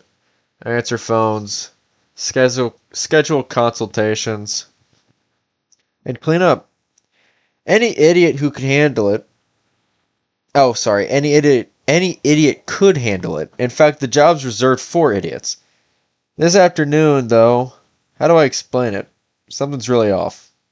I'm off. Can't do a fucking thing. I just keep staring at all the ink we have, that wild variety of color. Everything from root beer, midnight blue, and Kiel Neal to Mauve, light blue, lilac, South Sea green, maize, even pelican black. All lined up in these plastic caps like tiny transparent thimbles and needles too. My eyes catching all those carefully preserved points, and we have 100, mostly number 12 sharps, many singles, though plenty in 2, 3, 4, 5, 6, or 7 needle groups, even a 14 round shader. Depends on what you need. So what I'm kind of curious about is if all these colors are going to have a place in the book, because I can imagine Pelican Black is the font of the text, and then I'm trying to see. I'm wondering if Midnight Blue is the color of the blue we see in House. Actually, let me look up Midnight Blue and see if that's accurate.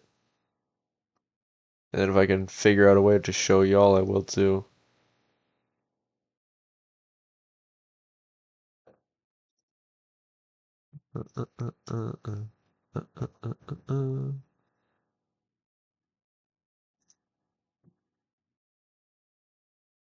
I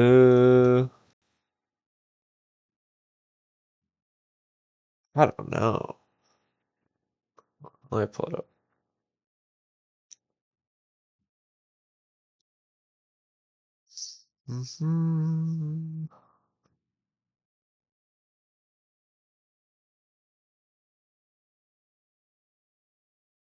Okay, so right here, this is Midnight Blue, supposedly. What I've got clicked now, and then this is also Midnight Blue. So I'm a little, right? I don't know. Like this kind of looks like it, but this seems way too bland. And then just for, let me make this smaller. Make this smaller.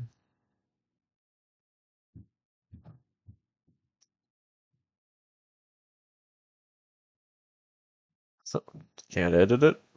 Ripperoni.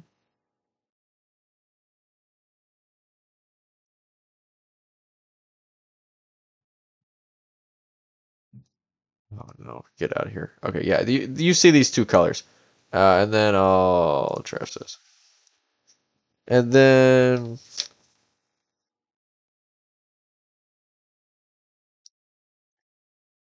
where we got? Where is the word house? Come on. Oh, brother, the very front of the book. Okay, and then we have this, right? So, I mean, like, what do you think? Oh, I'm gonna actually lose mine. Oh, there we go.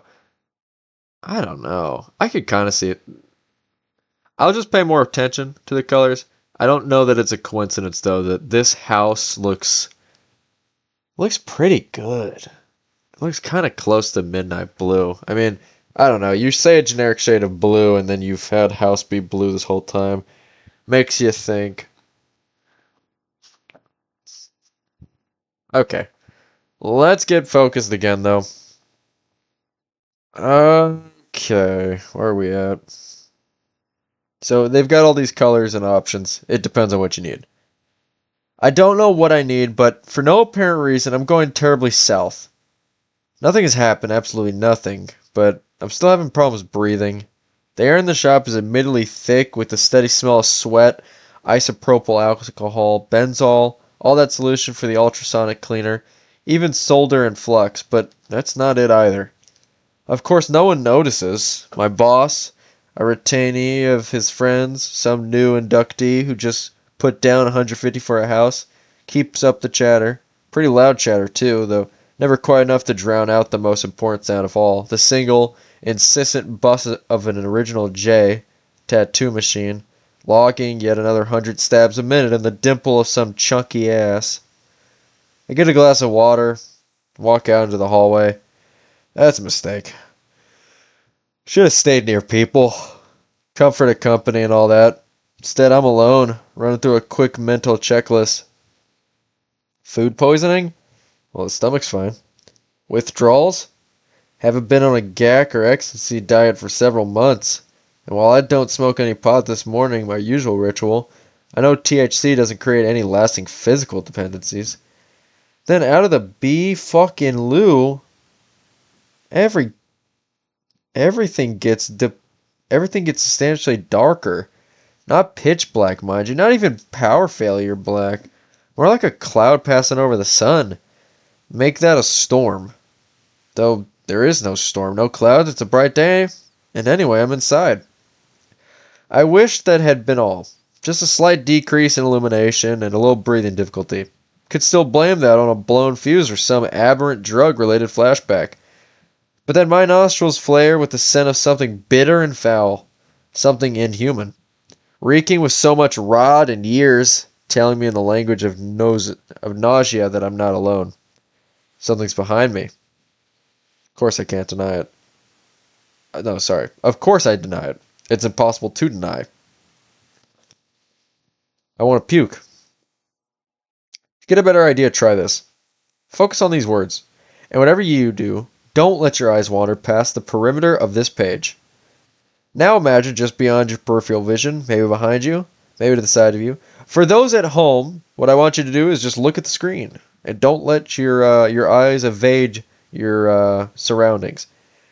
So, maybe it's behind you, maybe to the side of you, maybe even in front of you. But right where you can't see it, something is quietly closing in on you. So don't look, don't turn around. Don't turn around, you son of a bitch. Stay here, stay on me. It's closing in on you. So quiet, in fact, you can only hear it as silence. Find those pockets without sound. That's where it is. Right at this moment. But don't look, don't. Keep your eyes here. Now take a deep breath.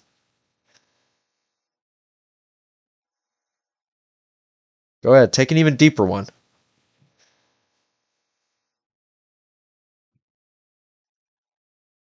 Only this time, as you start to exhale, try to imagine how fast it will happen. How hard it's going to hit you. How many times it will stab your jugular with its teeth. Or are they nails? Don't worry. That particular detail doesn't matter. Because before you have time to even process that you should be moving, you should be running, you should at least be flinging up your arms, you sure as hell should be getting rid of this book. You don't even have time to scream. Don't look. I didn't. Of course I looked. I looked so fucking fast I should have ended up wearing one of those neck braces for whiplash. My hands had gone all clammy. My face was burning up. Did you guys look? Did you? I'm watching. I'm watching.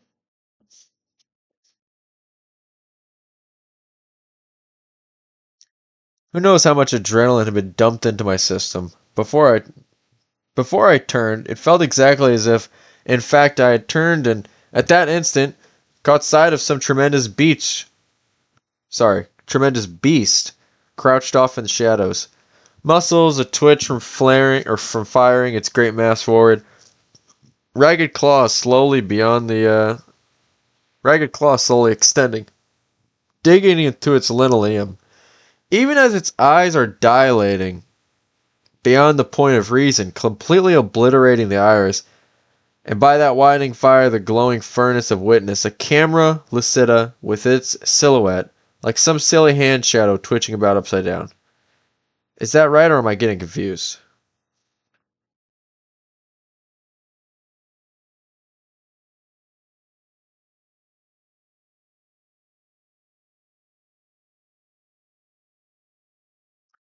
Sorry, I was rereading to see how this might connect because of how much they've talked about cameras. Okay. Okay. Like some silly hand shadow twitching about upside down. Is that right, or am I getting confused? Either way, registering at the last sign I must have been waiting for. My own recognition of exactly what has been awaiting me all along. Except that when I finally do turn, jerking around like the scared shitless shit for brains I am, I discover only a deserted corridor. Or was it merely a recently deserted corridor? This thing, whatever it had been, obviously beyond the grasp of my imagination, or for that matter my emotions, having departed into the alcoves of darkness, seeping into corners and floors, cracks and outlets, gone even to the walls, lights now normal, the smell history, though my fingers still tremble, and I've got yet to stop choking a large irregular gulps of air as I keep spinning around like a stupid top spinning around on top of nothing. Looking everywhere, even though there's absolutely nothing anywhere. I actually thought I was going to fall, and then just as abruptly as I'd been possessed by this fear, it left me and I fell back into control. When I re-enter the shop, things are still askew, but they at least seem manageable. The phone has been ringing, 9 times and counting. My boss announces. He's clearly annoyed. More annoyed than when I express surprise over his ability to count that high. I pick up before he can start yammering at me about my attitude. The call's for me. Lou's on a payphone in the valley with important info. Apparently, there's some significant things going on at a significant club. He tells me he can guest list my boss and any cohorts I deem worthy. Sure, I say, but I'm still shaken and quickly lose hold of the details when I realize I've just forgotten something else as well. Something very important. Which by the time I hang up, no matter how hard I try, I can no longer remember what I meant to remember when whatever it was had first entered my mind. Or had it? Maybe it hadn't entered my head at all. Maybe it had just brushed past me, like someone easing by in a dark room, the face lost in the shadow.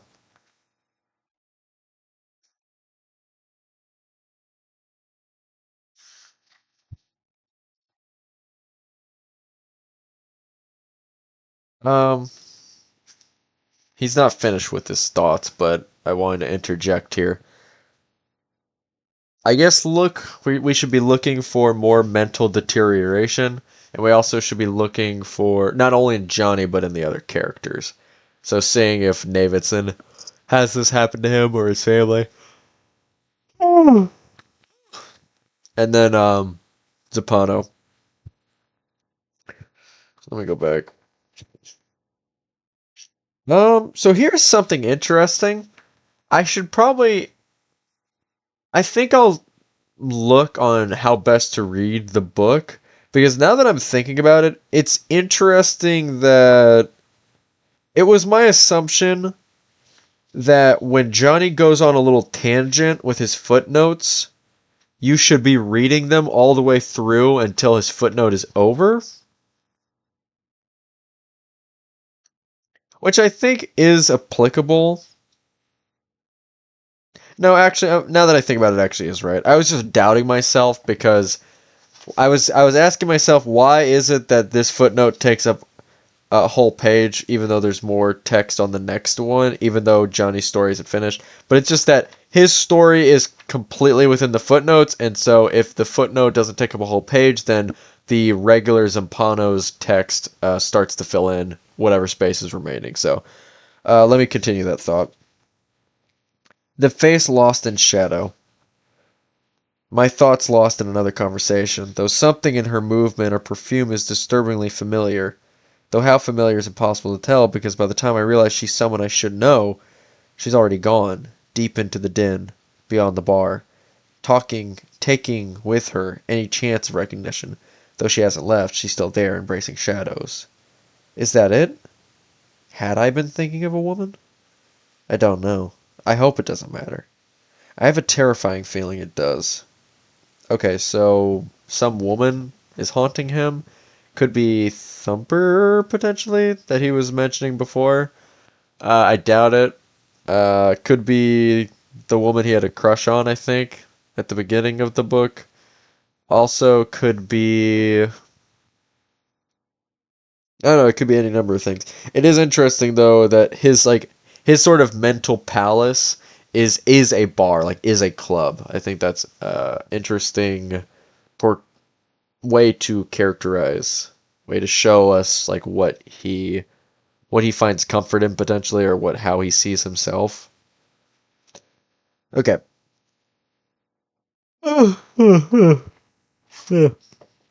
Looking back at where we were with our book, not the footnote.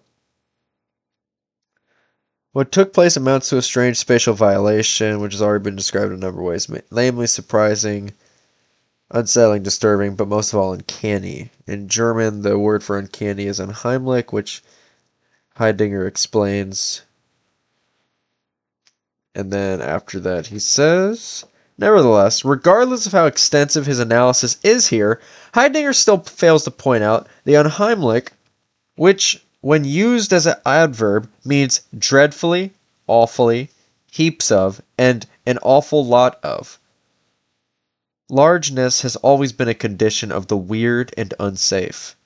It is overwhelming, too much or too big, thus that which is uncanny or unheimlich is neither homey nor protective, nor comforting nor familiar. It is alien, exposed, and unsettling. Or in other words, the perfect description of the house on Ash Tree Lane. In their absence, the Davidsons' home had become something else, and while not exactly sinister, excuse me, and while not exactly sinister or even threatening, the change still destroyed any sense of security or well-being. Upstairs in the master bedroom, we discover along with Will and Karen a plain white door with a glass knob. It does not, however, open into the children's room, but into a space resembling a walk-in closet. However, unlike other closets in the house, this one lacks outlets, sockets, switches, shelves, a rod on which to hang things, or even some decorative molding. Instead, the walls are perfectly smooth and almost pure black. Almost, because there is a slightly gray quality to the surface.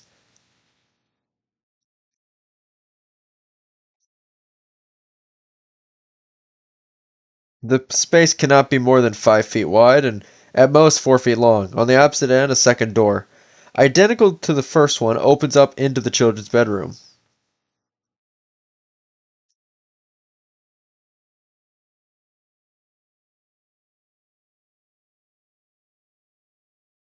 Sorry, just like absorbing the information again. So what they're describing is a door, a hallway creates itself essentially between two rooms where there shouldn't be space. So space is created. Um, and so the doors show up as white. Is that a thing? Yeah. Plain white doors with a glass knob. So when we see plain white doors with a glass knob, it is very likely that they are manifestations of the house, that they are anomalies. Davidson immediately asks whether or not they overlooked the room. This seems ridiculous at first, until one considers how the impact of such an implausible piece of reality could force anyone to question their own perceptions. Karen, however, manages to dig up some photos which clearly show a bedroom wall without a door. The next question is whether or not someone could have broken in, and in 4 days constructed the peculiar addition, improbable to say the least. Their final thought is that someone came in and uncovered it, just installed 2 doors. But why? And for that matter, to quote Rilke were,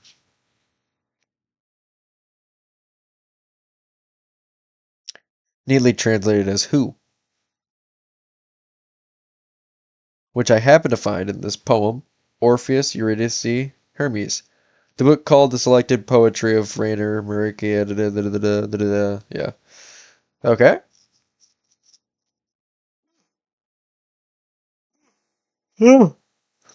Lord.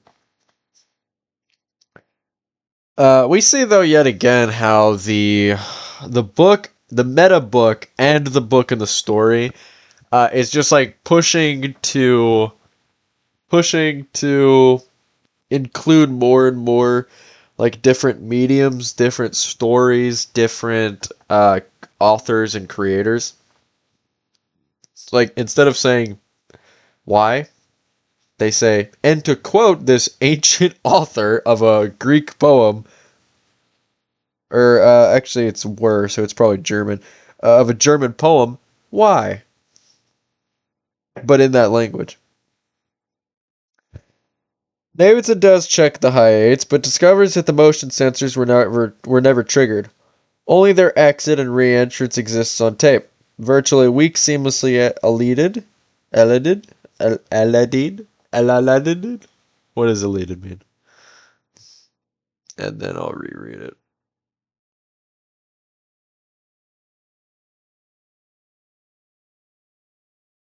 Elided means to deliberately leave out, omit, or pass over something. Okay. I was gonna assume it's like delete. Okay. Which is kind of like that. Okay.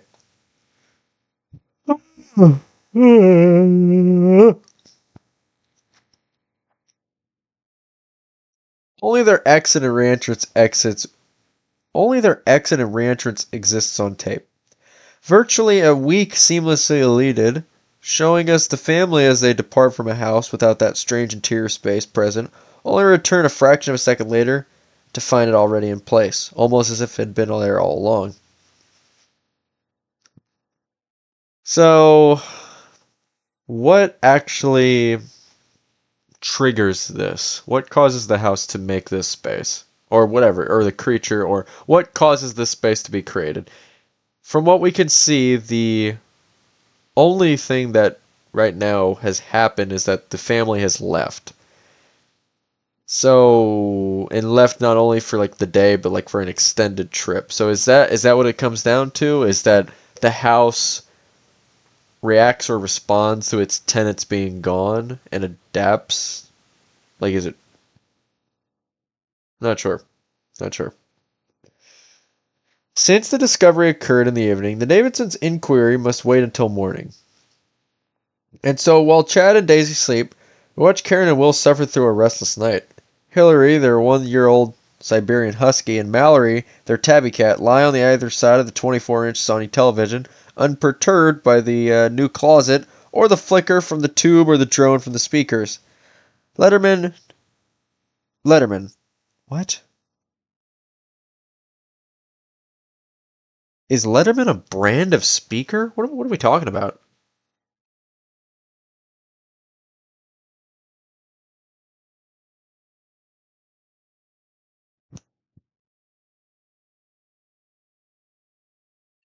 Oh, fucking. It's another reference. It's David Letterman. It's like the host. Okay, Letterman.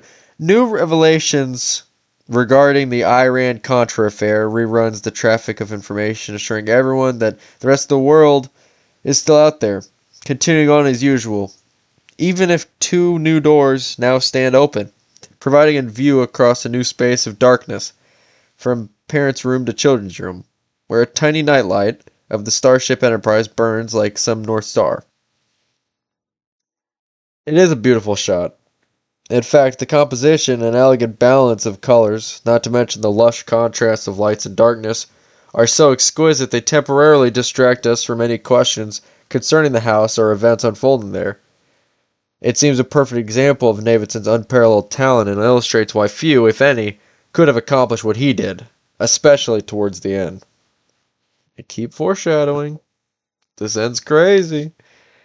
Um, Again, just like I mentioned it before, how this is a book talking about a documentary. But again, it's interesting that the choice that this is a book talking about a documentary, right? We talked about all the different mediums they bring in here, but yeah, they're using they're using literature like prose to discuss a documentary, like the film medium. The following day, both Karen and Will pursue the most rational course. They acquire, what do they acquire? The architectural blueprints from the local real estate office. It might have been expected these blueprints are not actual building plans, but were drawn up in 1981 when former owners sought permission from the town's zoning board to construct an L. The L, however, was ultimately never built, as the owners soon sold the property, claiming they ultimately... What? Sorry. Claiming they needed a little smaller. They needed something a little smaller. So kind of interesting that these owners were going to construct, and the reason they left wasn't because they were scared, like we're assuming that most of the previous homeowners left, but just because they wanted something a little smaller. Although that being said, it's kind of funny considering this house seems to be growing. That could be like a weird way of saying that they don't like the fact that there's so much space that's being added on. Through the designs, as they appear on the screen, do not show... Oh, sorry, no. Though the designs, as they appear on screen, do not show a room or closet, they do confirm the existence of a strange crawl space, roughly 4 feet wide, running between both bedrooms.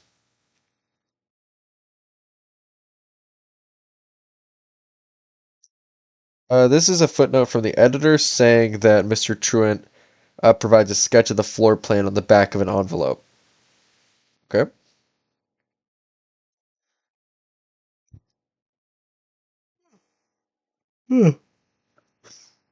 Alicia Rosenbaum, the real estate agent responsible for selling the Davidsons the house, gives the camera a bewildered shrug when Karen asks if she has any idea who could be responsible for this outrage.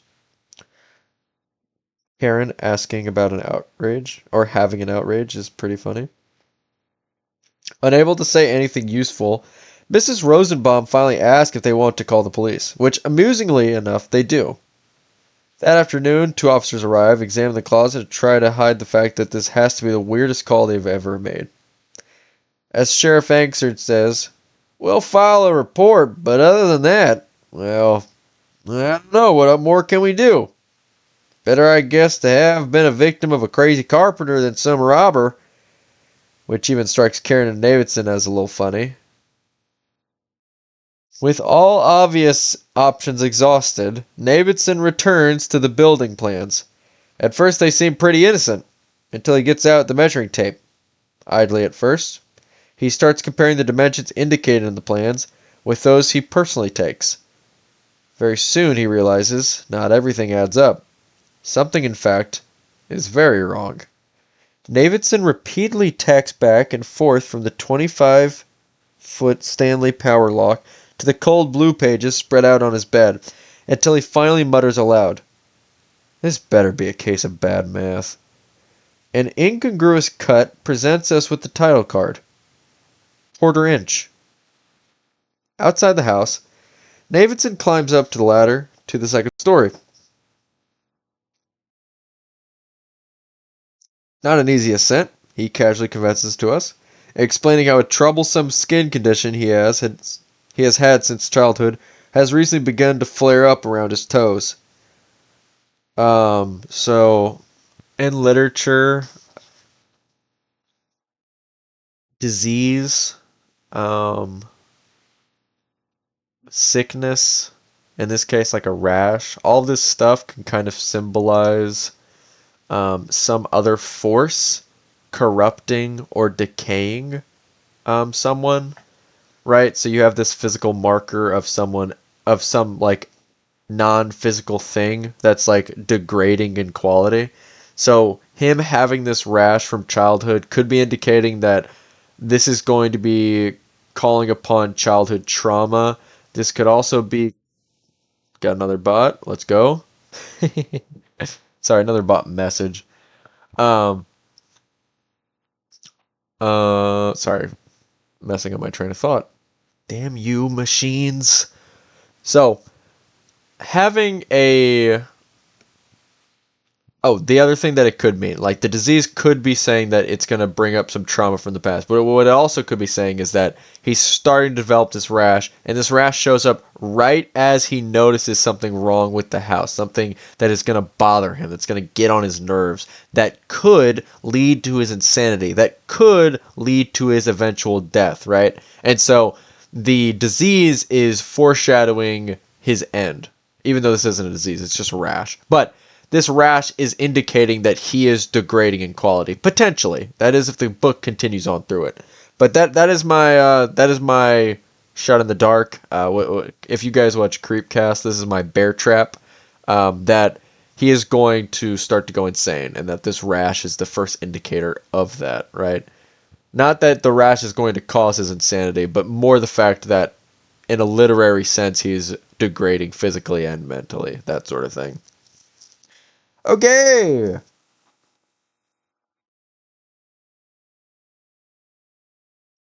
Wincing slightly at what we can assume is at least a moderate pain, he reaches the top rung where, using 100-foot Empire fiberglass tape with a hand crank, he proceeds to measure the distance from the far end of the master bedroom to the far end of the children's bedroom. The total comes to 32 feet, 9 3/4 of an inch, which the house plans corroborate, plus or minus an inch. The puzzling part comes when Davidson measures the internal space. He carefully notes the length of the new area, the length of both bedrooms, and then factors in the width of the walls. The result is anything but comforting. In fact, it is impossible. 32 feet, 10 inches exactly. If you forgot the previous number, we were off by 1/4 of an inch, foreshadowed by the title card that they said appeared, which was 1/4 of an inch. The width of the house inside would appear to exceed the width of the house as measured from the outside by 1/4 of an inch. Certain that he has miscalculated, Davidson drills through the outer walls to measure their width precisely. Finally, with Karen's help, he fastens the end of some fishing line to the edge of the outer wall, runs it through the drilled hole, stretches it across the master bedroom, the new space, the children's bedroom, and then runs it through a hole drilled through the opposite wall. Ooh. And then runs it through a hole drilled through the opposite wall. He double checks his work, makes sure the line is straight, level, and taut, then marks it. The measurement is still the same. 32 feet, 10 inches. Exactly. Using the same line, Davidson goes outside, stretches the fishing line from one side of the house to the other, only to find it is 1/4 of an inch too long. Exactly. The impossible is one thing when considered as a purely intellectual conceit. After all, it is not so large a problem when one can puzzle over an Escher point, then close the book. It is quite another thing when one faces a physical reality the mind and body cannot accept. This is some eldritch horror shit, some psychological horror, some not being able to accept the impossible, right? Or being faced with the impossible. Something you can't comprehend. Karen refuses the knowledge. A reluctant Eve who prefers tangerines to apples. I don't care. Oh. I get it. We're doing a Bible reference, guys. It's a Bible reference. Excuse me while I blow my nose.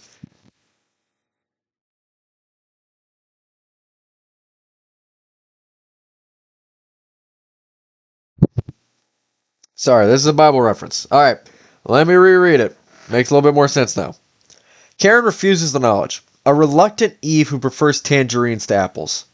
Very clever. I don't care, she tells Davidson. Stop drilling holes in my walls. Undeterred, Davidson continues his quest. Even though repeated attempts at measuring the house continue to reveal the 1/4 inch anomaly. Karen gets quieter and quieter. Davidson's mood darkens, and responding like finely tuned weather vanes, the children react to the change in parental weather by hiding in other parts of the house. Frustration edges into Davidson's voice. No matter how hard he tries, and Davidson tries 6 consecutive times in 6 consecutive segments, he cannot slaughter that tiny sliver of space. Another night passes, and that 1/4 of an inch still survives. Where narratives in film and fiction often rely on virtually immediate reactions, reality is far more insistent and infinitely, literally, more patient. Just as insidious poisons in the water table can take years before their effects are felt, the consequences of the impossible are likewise not so instantly apparent. Morning means orange juice. The New York Times, NPR, a squabble over the children's right to eat sugared cereal. The dishwasher moans, the toaster pops. We watch Karen scan the classifieds As Davidson toys with his coffee, he adds sugar, milk, stirs it all up, stirs it again, and then, as an afterthought, adds more sugar, a little more milk. The liquid rises to the rim, and then, by a fraction of it, exceeds even this limit. Only it does not spill. It holds. A bulge of coffee arching tragically over china, preserved by the physics of surface tension, rhyme to the some unspeakable magic. Though as everyone knows, coffee's miracles never last long. Sorry, 1 second. The morning wake-up call wobbles, splits, and abruptly slips over the edge. Now a Nile of caffeine wending past glass and politics until there's nothing more than a brown plot on the morning paper. Really, really clever wordplay and use of language there. I really liked that. But what all that really tells me is that the house has rules. The house has a logic behind it. It's just unattainable to us at the moment, or Davidson at the moment. And it could be foreshadowing that he's going to try to figure it out, because humans just kind of tend to do that. They want to figure things out. I mean, you've seen himself. He's trying to figure out why there's a 1/4 inch added to my house. So he's going to try to figure this out. Because the whole description of that coffee and the fact that it's overfilled past the limit and yet it doesn't spill, what's going on, the fact that they explain surface tension, directly referencing that scientific concept, that impossibility that is now understood as a phenomenon, or is it a phenomenon? Yeah, this phenomenon in science tells me that we're going to be looking at this house under that sort of same scientific or curious lens, where we're going to try to understand it. So let us see. There's a footnote. Easily, that whole bit from coffee arcing tragically down to the morning paper could have been cut. You wouldn't have noticed the absence. I probably wouldn't have either. Oh, but you would have lost so much. But that doesn't change the fact that it can't do it. Get rid of it, I mean. What's gained in economy doesn't really seem to make up for what you lose of Zampano, the old man himself, coming a little more into focus, especially where discretions like these are concerned. I can't tell you why exactly, but more and more these days I'm struck by the fact that everything Zampano had is really gone, including the bowl of betel nuts left in the mantle or the battered shotgun bearings of the initials RLB under his bed. Flaws appropriated that goody.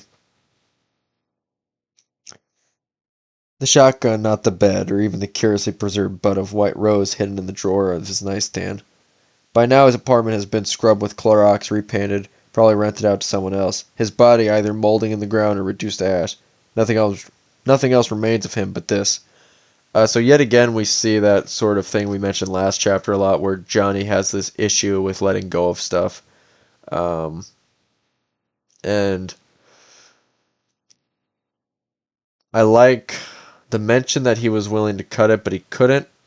And that's in character because of this reason, that he's attached to people, and like these little discretions are part of what makes Zampano Zampano and his writing style, and to remove them would remove his authorship, remove his character and flavor from the book itself.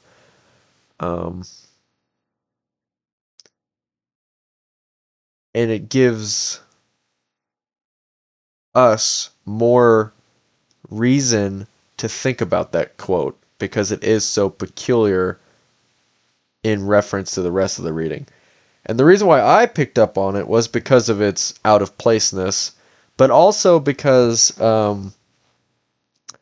very often in books, when you see special attention given to something, that is the author telling the reader that this is important. Talking and describing coffee for about half a paragraph, spilling, is very excessive and different from the rest of the book. So when it was done, I was like, oh, there's something to this. And then it made me think about it a little bit longer, which let me draw the connection between, the surface tension and some unidentified magic to people before we discovered it, to the way that this house seems like magic until we learn more about it, or that we're going to be driven to learn more about it, because that's just the human condition. But let's continue with the footnote and what Johnny has to say. Yeah. So you see, from my perspective, having to decide between Old Man Z and his story is an artificial, maybe even dangerous choice, and one I'm obviously not comfortable making. The way I figure it, if there's something you find irksome, go ahead and skip it. I couldn't care less how you read any of this. His wandering passages are staying, along with all his oddly canted phrases, and even some warped bits in the plot. There's just too much at stake. It may be the wrong decision, but fuck it. It's mine. Zimpano himself probably would have insisted on corrections and edits. He was his own harshest critic, but I've come to believe errors, especially written errors, are often the only markers left by a solitary life. To sacrifice them is to lose the angles of personality, the riddle of a soul, in this case a very old soul, a very old riddle. Alright, end of his footnote, back to the reading. When Davidson looks up, Karen is watching him. I called Tom, he tells her. She understands him well enough not to say a thing. He knows I'm insane, he continues. And besides, he builds houses for a living. Did you talk to him? She carefully asks. Left a message. The next card simply reads, Tom. Tom is Will Davidson's fraternal twin brother. So usually that means... Not usually. What it means is, in case you aren't aware, brother with, on the father's side. So father remarried and had a kid. So he's the fraternal brother, not like the full brother. Unless I'm stupid, I think I guess fraternal could also mean...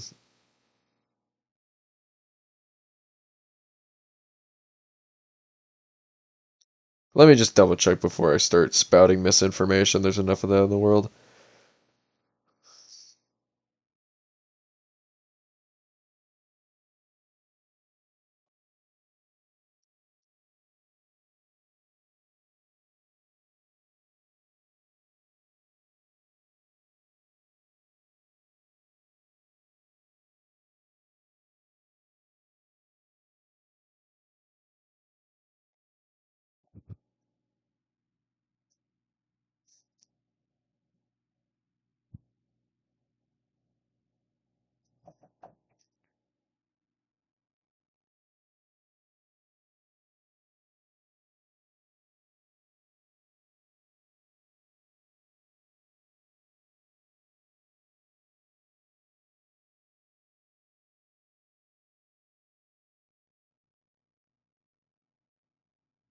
Brother, I have no idea.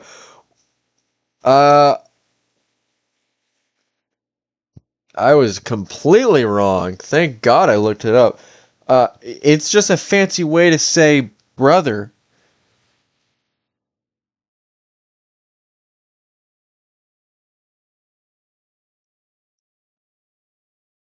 Wait. Does it matter if it's a fraternal twin brother?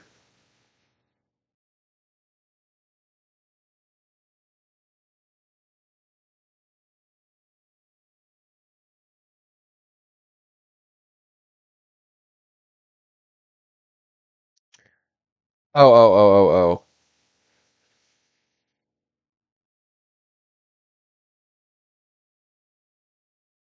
Okay. Okay. It's just, wow, I totally read over the word twin. Okay, sorry. So, fraternal twin, it's just trying to say that they were born at the same time. but they're not like exact twins. Like they're not true twins. They're not true twins. They just were in the womb at the same time. It's two different eggs, two different sperm. It's just it happens at the same time, so they're born at the same time. Okay, my bad, man. Relax, relax. Okay. Neither one has said much to the other in over 8 years. Navy's successful, Tom's not. Karen explains in the film. There's been a lot of resentment over the years. I guess it's always been there, except when they lived at home, it was different then. They kind of looked after each other more. 2 days later, Tom arrives. Karen greets him with a big hug and a high eight. He's an affable, overweight Chinaman who has an innate ability to amuse. The children immediately take to him. They love his laugh, not to mention his McDonald's French fries. My own brother, who I haven't talked to in years, calls me up at 4 in the morning and tells me he needs my tools. Go figure. That means your family, Karen says happily, leading the way up to Davidson's study, where she has already set out clean towels and made up the hideaway. That is a real thing, though. It's like, you call people, like, the stronger the relationship you have with someone, the quote unquote worse you treat them, right? I mean, sometimes it really is true that you treat them worse, but it's just because, like, you rely on them more, right? It would be rude, and, well, impolite, right? To call, like, people that you don't know well at 4 in the morning. But if you have like a really close friend or you have family and you need them, you call them even when might not be the ideal time, because you know that they would do anything for you, or you know what I mean, or like there's that relationship there, right, where you can rely on someone in like a dire situation. Okay.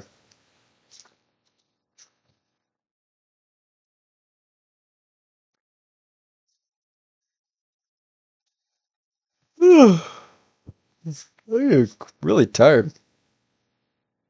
I'll finish this chapter and then that'll be the end of stream. Usually, when you want a level, you ask a neighbor or you go to the hardware store. Count on Will Davidson to call Lowell, Massachusetts. Where is he? As it turns out, Davidson had gone to the hardware store to pick up a few items. In the film, Tom and Davidson's first encounter has almost nothing to do with each other.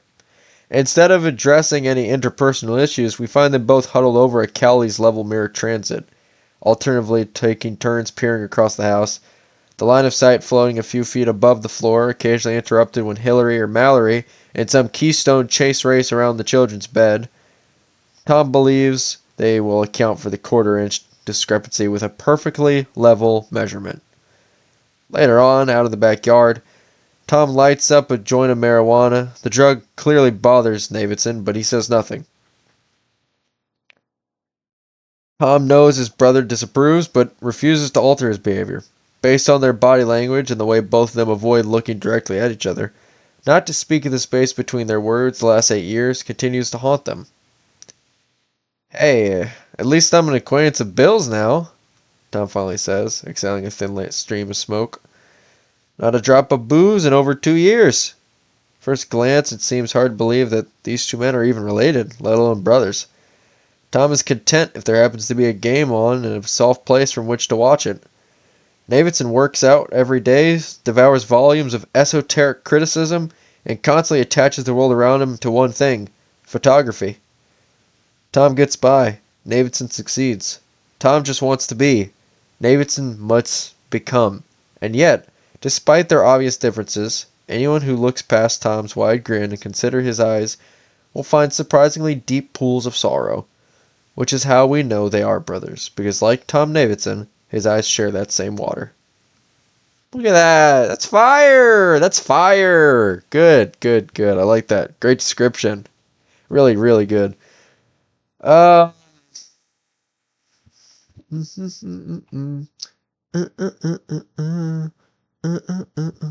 Sorry. Got a text. Just making sure it's nothing important.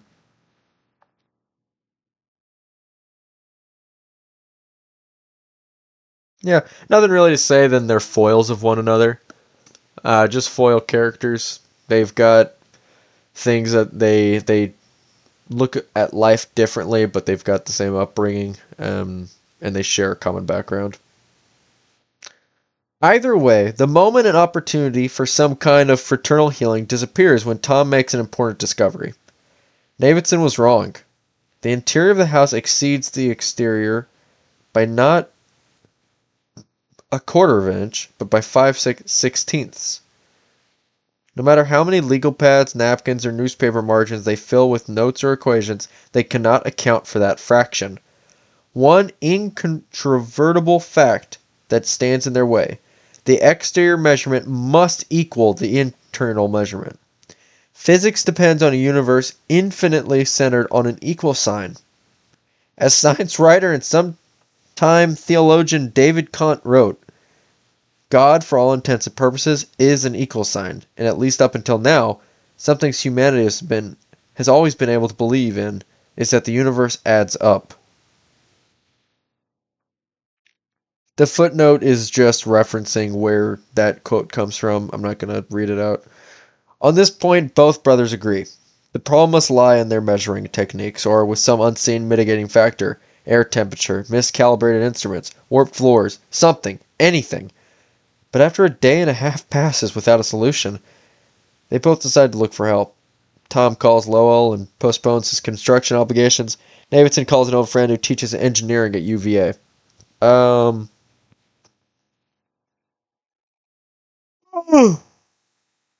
Okay.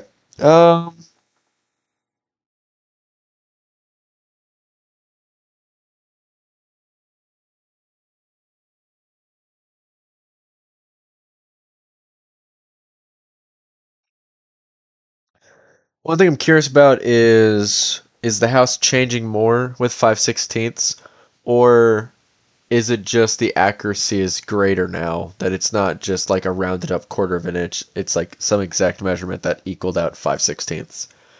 Um, I think it's probably vague for a reason where we can interpret like, oh, is it like there's a level of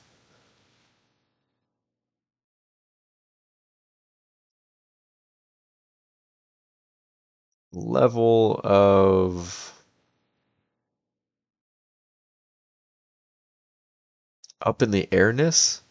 Maybe vagueness again is the right word, but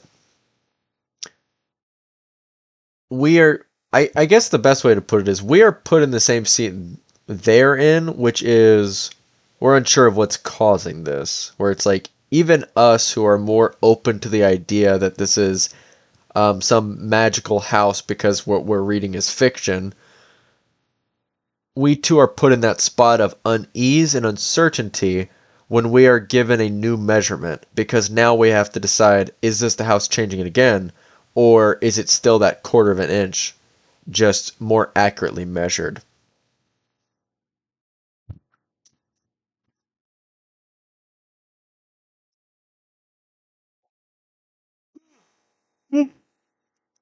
Early the following morning, both brothers head off to Charlottesville. Davidson is not the only one who knows people in the vicinity. Karen's friend Audrey McCullough? McClough? I don't know how to say this. Audrey McCullough drives down to Washington, D.C. to catch up and help construct some bookshelves. Thus, as Will and Tom set out to find an answer, two old friends put an enigma on hold, stir up some vodka tonics, enjoy the rhythm of working with brackets and pine. Edith Skirna has written an impressive 40-page essay entitled Riddles Without on this one episode. While most of it focuses on what Scourgia prefers as the political posture of both women, Karen as an ex-model, Audrey as a travel agent, one particular passage yields an elegant perspective into the whys and ways people confront unanswered questions.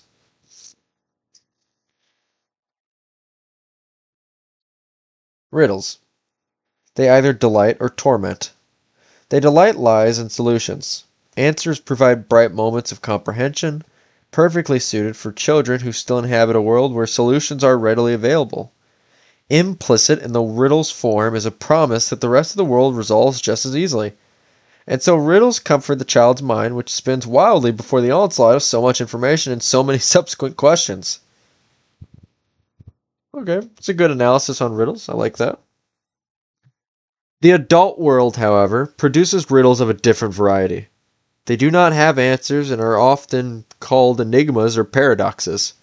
Still, the old hint of the riddle's form corrupt these questions by re-echoing the most fundamental lesson. There must be an answer. From there comes torment. It is not uncharacteristic to encounter adults who detest riddles. A variety of reasons may lie behind their reaction, but significant one is the rejection of the adolescent belief in answers. These adults are often the same ones who say, grow up, face the facts. They are offended by the incongruities of yesterday's riddles with answers when compared to today's riddles without. And this is kind of the case that Davidson and Tom are in, where it's like, this is a riddle. Why is this house bigger than it actually is, right? And it's tormenting them. They're trying to solve it. It is beneficial to consider the origins of riddle, the Old English "redils," which means opinion conjure, which is related to the Old English "redon," to interpret, in turn belonging to the same etymological history of read. Riddling is an offshoot of reading, calling to mind the participatory nature of the act. To interpret, which is all the adult world has left when faced with the unsolvable. To read actually comes with the Latin reverie, or reverie, to calculate, to think, which is not only the progenitor of read, but of reason as well, both of which hail from the Greek ariskine, to fit. Aside from giving us reason, ariskine also gives us an unlikely sibling, Latin arma, meaning weapons. Seems that to fit the world or make sense of what it requires either reason or arms. Charmingly enough, Karen, Green, and Audrey McCullough fit it with a bookshelf. As we all know, both reason and weapons will eventually be resorted to, at least though for now, before the expiration, before the bloodshed, a drill, a hammer, and a Phillips screwdriver suffice. Karen refers to her books as her newly found day-to-day comfort. By assembling a stronghold for them, she provides a pleasant balance between the known and the unknown. Here stands one warm, solid, and colorful wall of volume after volume of history, poetry, photo albums, and pulp. And though irony eventually subsumes this moment, for now, at least, it remains uncommented upon, and thus wholly innocent. Karen simply removes a photo album, as anyone might do, and causes all the books to fall like dominoes along the length of the shelf. However, instead of tumbling to the floor, they are soundly stopped, eliciting a smile for both women in this profound remark by Karen. No better book ends than two walls. I have no idea what the fuck that means. No better book ends than two walls. Is bookends? Is that what they're trying to say? Not like the verb ends, but like ends of a book, like this end of a book and this end of the book. So no better bookends than two walls, like the house itself. Also, I'm assuming that what they're discussing with the irony is that she pulls out the photo album, so she wants to see her family. She wants to see the moments captured by her family, and it causes everything to fall apart. I'm assuming Karen or someone else is going to try to save their family, save the memory of them, and that's going to cause the house to fall apart or damage and destruction to befall them. Something like that. Okay. Lessons from a library. Footnote 38. And then it talks about where that book footnote comes from. So Kajira's analysis, especially concerning the inherent innocence of Karen's project, sheds some light on the value of patience. Walter Joseph Adeltine argues that Skijira forms a dishonest partnership with the shelf building segment. Riddle me this, riddle me that is all elegant crap. This is not a confrontation with the unknown, but a flat-out case of denial. Then there's a footnote from the book that it comes from. What Adeltine himself denies is the need to face some problems with patience, to wait instead of bumble, or as Tolstoy wrote, Here's another footnote. Sorry, no. As Tolstoy wrote, Dans les demande mon cher abstiens-toi. And the footnote explains something like, when in doubt, friend, do nothing. And this is from War and Peace.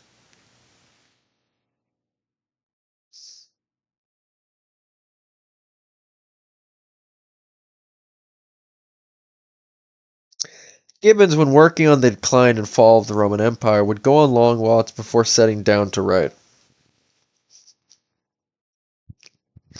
Walking was a time to organize his thoughts, focus, and relax. Karen's shelf building serves the same purpose as Gibbons' retreats outside. Maturity, one discovers, has everything to do with the acceptance of not knowing. Of course, not knowing hardly prevents the approaching chaos. Tum vero omne mihi visium considere in ignis elium. Delere est Carthago. Here's a footnote to explain it. Know what? Latin's way out of my league. I can't find people who speak Spanish. I can find people who speak Spanish, French, Hebrew, Italian, and even German. But the Romans' tongues, not exactly thriving in the streets of LA. A girl named Amber Riddicker suggested it might have something to do with this destruction of Carthage. She's the one who translated and sourced the previous Tolstoy phrase. I've actually never read War and Peace, but she had, and get this, she read it to Zampano. Okay.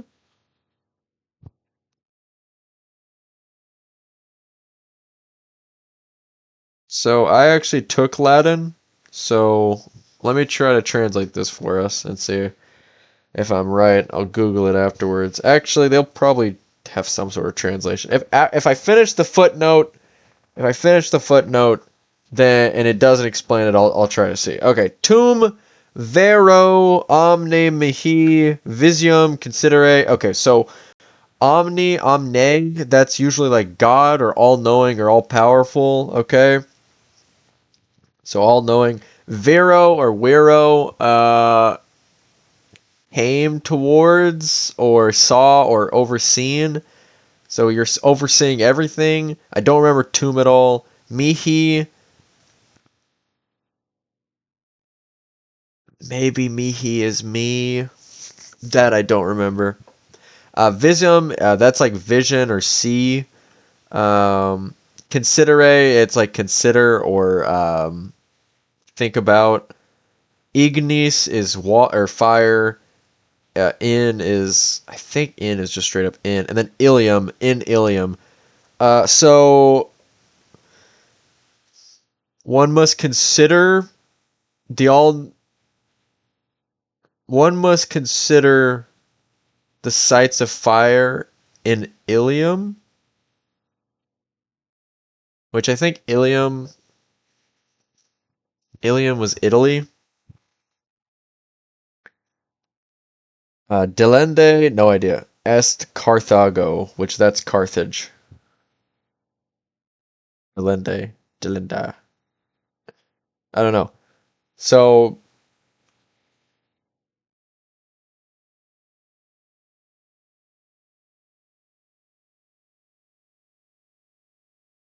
yeah, that's my best guess. Let's see what we have to say about this in the footnotes. Continuing. So this girl, Amber Riddicker, read it to Zampano. Okay. I guess you might say in a roundabout way, the old man introduced us.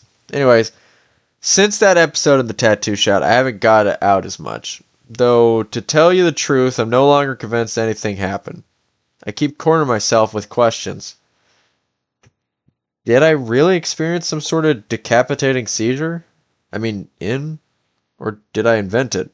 Maybe I just got a little creative with a residual hangover or a stupid head rush. Whatever the truth is, I've been spending more and more time riddling through Zampano's bits. Riddling also means sifting, as in passing corn, gravel, or cinders, through a coarse sieve. A certain co-ed taught me that. Not only have I found journals packed with bibliographies and snaking etymologies and strange little, I don't know what you would call them, of aphorisms, epiphanies, I also came across this notepad crammed with names and telephone numbers. Zampano's readers, easily over 100 of them, though as I quickly discovered, more than a few of the numbers are now defunct and very few of the names have last names, and for whatever reason, those that do are unlisted. I left a couple of messages on some machines, and then somewhere on page 3, Miss Riddicker picked up. I told her about my inheritance, and she immediately agreed to meet me for a drink. Amber, it turns out, was quite a number. Quarter French and quarter Native American with naturally black hair, dark blue eyes, and a beautiful belly. Long, flat, thin, with a slender twine of silver piercing her navel. A barbed wire tattoo and a bullet in red encircled her ankle. Whether Zampano knew it or not, she was a sight I'm sure he was sorry to miss. He loved to brag about how uneducated he was, Amber told me. I never even went to high school, he would say. Good. That makes me smarter than you. We talked like that a little, but most of the time I just read to him. He insisted on Tolstoy. Said I read Tolstoy better than anyone else. I think that was mainly because I could manage the French passages okay, my Canadian background and all. After a few more drinks, we ambled over to the Viper. Luda was hanging out at the door and walked us in. Much to my surprise, Amber was grabbing my arm as we headed up the stairs. This thing we shared in common seemed to have created a surprisingly intense bond. Luda listened to us for a while, hastening to add to every phrase that he was the one who found the damn thing. In fact, he was the one who called me. He'd even seen Amber around his building a few times, but because he hadn't taken the time to read any of the text, he could have never addressed the particulars of our conversation. Amber and I were lost to a different world, a deeper history. Luda knew the play. He ordered a drink on my tab and went in search of other entertainment. When I eventually got around to asking Amber to describe Zampano, she just called him imperceivable and alone. Though not I think so lonely. Then the first band came on and we stopped talking. Afterwards, Amber was the one who resumed the conversation, stepping a little closer, her elbow grazing mine. I never got the idea he had a family, she continued. I asked him once, and I remember this very clearly. I asked him if he had any children. He said he didn't have any children anymore. Then he added, "Of course, you're all my children."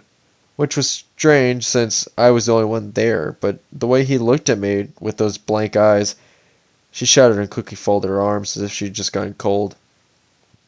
It was like that tiny place of his was suddenly full of faces, and he could see them all, even speak to them. Made me feel real uneasy, like I was surrounded by ghosts. Do you believe in ghosts? I told her I don't know. She smiled. I'm a Virgo. What about you? Oh, brother.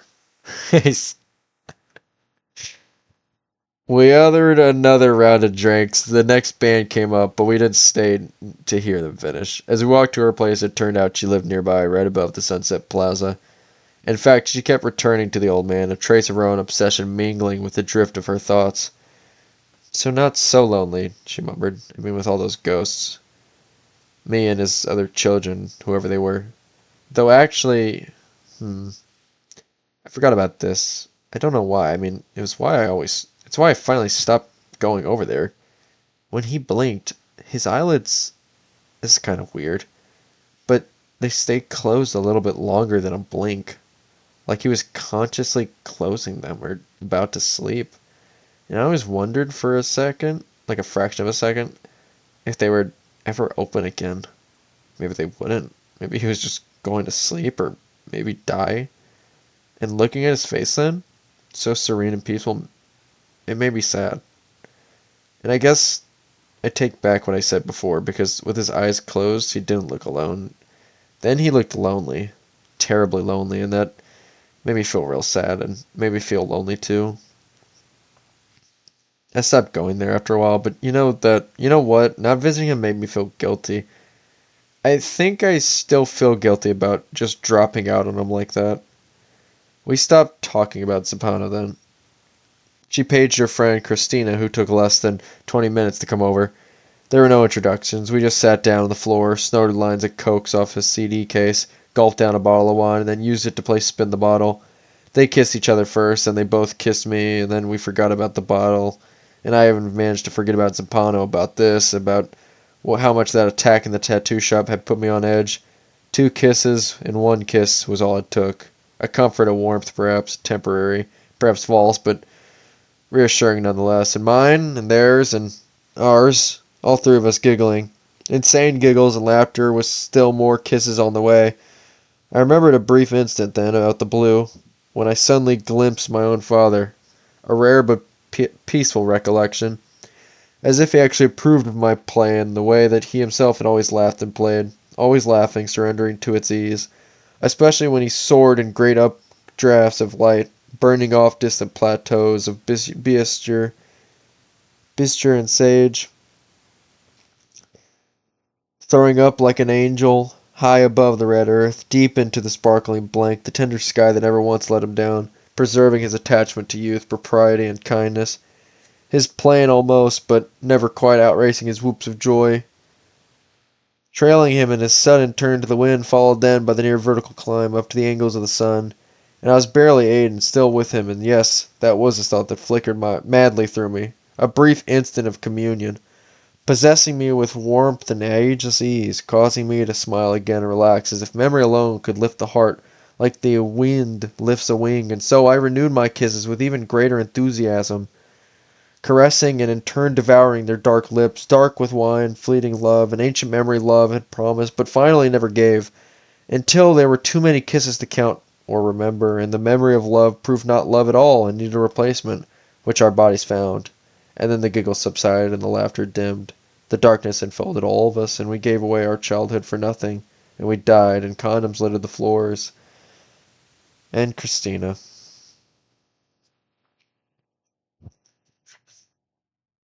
And Christina threw up in the sink, and Amber chuckled a little, kissed me a little more, but in a way that told me it was time to leave.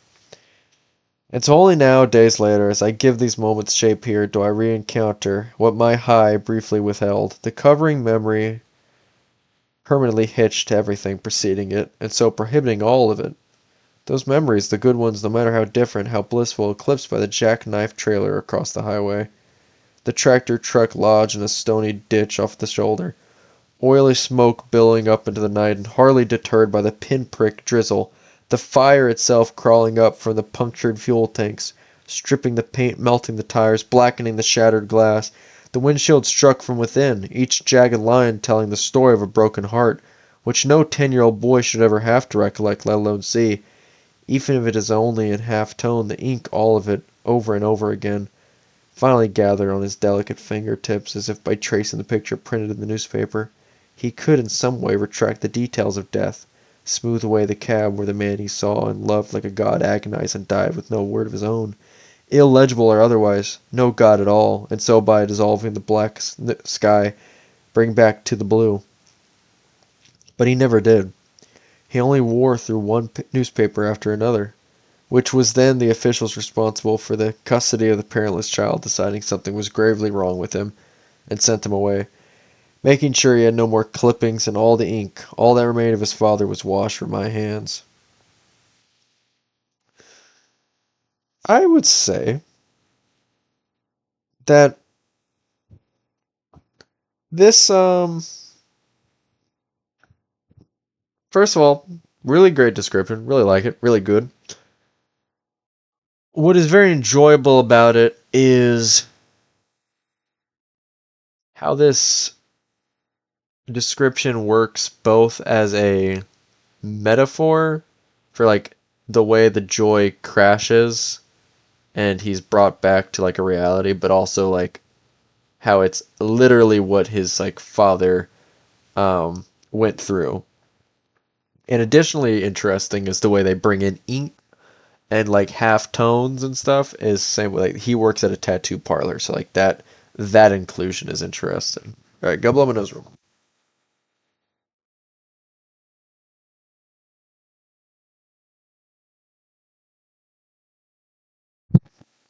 Okay.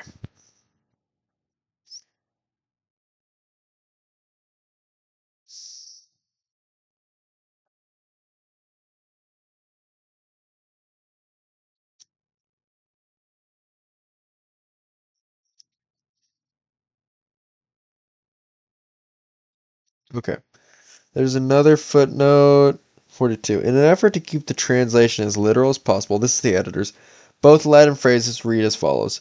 Then, in fact, all Troy seemed to me to sink in flames, and Carthage must be destroyed. I got flames. So it wasn't, so Ilium was Troy. It wasn't Italy. I got me right. I didn't get sink. Seemed, I kind of got right with seemed with that's what I was talking about, like the vision or like the comprehend, the understand. Like seemed is like that same base word.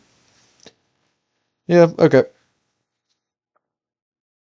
Now let's go back to our narrative. Not our our narrative. Parent's project is one mechanism against the uncanny, or that which is unhomelike. She remains watchful and willing to let the bizarre dimensions of her house gestate within her. She challenges its irregularities by introducing normalcy. Her friends' presence, bookshelves, peaceful conversation. In this respect, Karen acts as a quintessential gatherer. She keeps close to the homestead, and while she may not forage for berries and mushrooms, she does accumulate tiny bits of sense. Davidson and Tom, on the other hand, are classic hunters. They select weapons, tools, reason, and they track their prey, a solution. Billy Reston is one they hope will help them achieve their goal. He is a gruff man, frequently caustic and more like a drill sergeant than a tenured professor. He's also a paraplegic who has spent almost half his life in an aluminum wheelchair. Davidson was barely 27 when he first met Reston. Actually, it was a photograph that brought them together. Davidson had been on an assignment in India, taking pictures of trains, rail workers, engineers, whatever caught his attention. The piece was supposed to capture the clamor of industry outside of Hyderabad. What ended up plastered on the pages of more than a few newspapers, however, was a photograph of a black African engineer desperately trying to outrun a falling high-voltage wire. The cable had been cut when an inexperienced crane operator had swung wide of a freight car and accidentally collided with an electrical pole. The wood had instantly splintered, tearing in half one of the power cables, which descended towards the helpless Billy Reston, spitting sparks and lashing at the air like Nag or Nagina. This is a reference to the Jungle Book of two cobras who were defeated by Ricky Tikki Tavi. Wait! Okay, pause. The Jungle Book is like an anthology of stories that he wrote? Bro, is that accurate? I always thought the Jungle Book was like one story. It was a story. It was like the Jungle Book, and that's why you have like the Disney movies and stuff that are like the Jungle Book. Versus this is saying that it's referencing Ricky Tikki Tavi, who I know I read that story. I know what that story is all about. And so you're saying that the Ricky Tikki Tavi is in the Jungle Book. So you're saying that the Jungle Book is like an anthology of like books about like Kipling's time in India. Is that a thing? Are we for real? I guess I could look it up.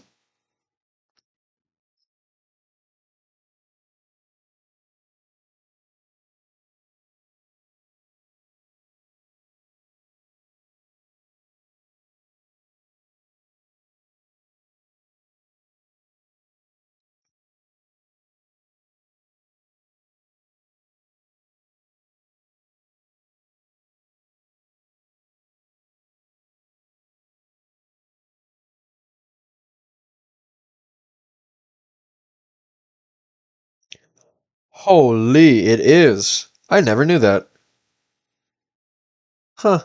I didn't realize it was an anthology. That's cool. Okay. And that's probably why it's being referenced here, not only because we like to reference somewhat random things that are relevant. In this case, it is also another anthology. It's another thing that takes multiple stories and puts them in one collection, which is what House of Leaves is doing. Okay. Alright. That very photograph hangs on Reston's office wall. It captures the mixture of fear and disbelief on Reston's face as he suddenly finds himself running for his life. One moment he was casually scanning the yard, thinking about lunch, and in the next he was about to die. His stride is stretched, back toes trying to push him out of the way, hands reaching for something, anything to pull him out of the way, but he is too late. That serpentine shape surrounds him, moving way too fast for any last-ditch efforts to escape. Fred D. Sabernath remarked on 1954 of April, Les dieux sans fait nous sommes forts.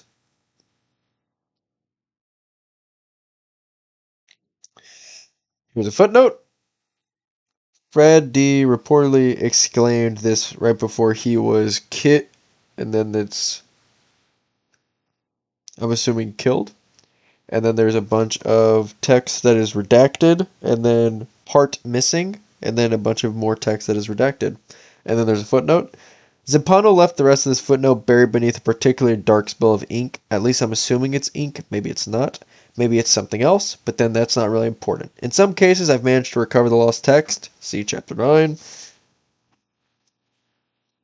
Here, however, I failed. 5 lines gone along with the rest of Mr. Sabaranth. Okay. So I'm assuming what that's setting up is whenever we see little tiny x's, like lowercase x's, it's something in the book or in the footnotes that is going to be redacted. What's important for this, like the reason why it's here is it sets up in the book how we as the reader are supposed to read the text in a inconsequential situation. So in this case, it's a footnote that just adds a little bit of extra context, which probably would not have helped better understand this quote or this situation. So it's just setting up that, hey, you're going to see redacted stuff, so just be ready for that. Tom takes a hard look at this remarkable 11 by 14 black and white print. That was the last time I had legs, Reston tells him, right before that ugly snake bit him off. I used to hate the picture, and then I sort of became grateful for it. Now when anyone walks into my office, they don't have to think about asking me how I ended up in this here chariot. They can see for themselves. Thank you, Navy. You bastard. Ricky-ticky-tavi with a nick on. Eventually the chat subsides and the 3 men get down to business. Reston's response is simple, rational, and exactly what both brothers came to hear. There's no question the problem's with your equipment. I'd have to check out Tom's stuff myself, but I'm willing to bet university money there's nothing a little out of whack with it. There's something a little out of whack with it. Sorry, Freudian slip there. I've got a few things you can borrow. A Stanley beacon level and a laser distance meter. He grins at Davidson. The meter's even a Leica. That should put this ghost in the grave fast. But if it doesn't, I'll come out and measure your place myself and charge you for my time too. Both Will and Tom chuckle, perhaps feeling a little foolish. Reston shakes his head. If you ask me, Navy, you've got a little too much time on your hands. You'd probably do better if you just took your family for a nice long drive. On the way back, Davidson points the high 8 towards the darkening horizon. For a while, neither brother says a word. Will breaks the silence first. Funny how all it took was a fraction of an inch to get us in a car together. Pretty strange. Thanks for coming, Tom. Like there was really a chance I'd say no. A pause. Again, Davidson speaks up. I almost wonder if I got tangled up in all this measuring stuff just so I'd have some pretext to call you. Despite his best efforts, Tom cannot hold back a laugh. You know, I hate to tell you this, but there are simpler reasons you could come up with. You're telling me, Davidson says, shaking his head. Rain starts splashing down on the windshield. Lightning cracks across the sky. Another pause follows. This time Tom breaks the silence. Did you hear about the one...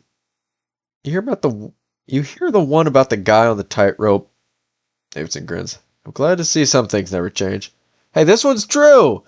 There was this 25-year-old guy walking a tightrope across a deep river gorge. while half the way around the world, another 25-year-old guy was getting a blowjob from a 70-year-old woman. But get this, at the same exact moment, both men were thinking the exact same thought. You know what it was? No clue. Tom gave his brother a wink. Don't look down. And thus, as one storm begins to ravage the Virginias, another one just as easily dissipates and vanishes in a flood of bad jokes and old stories.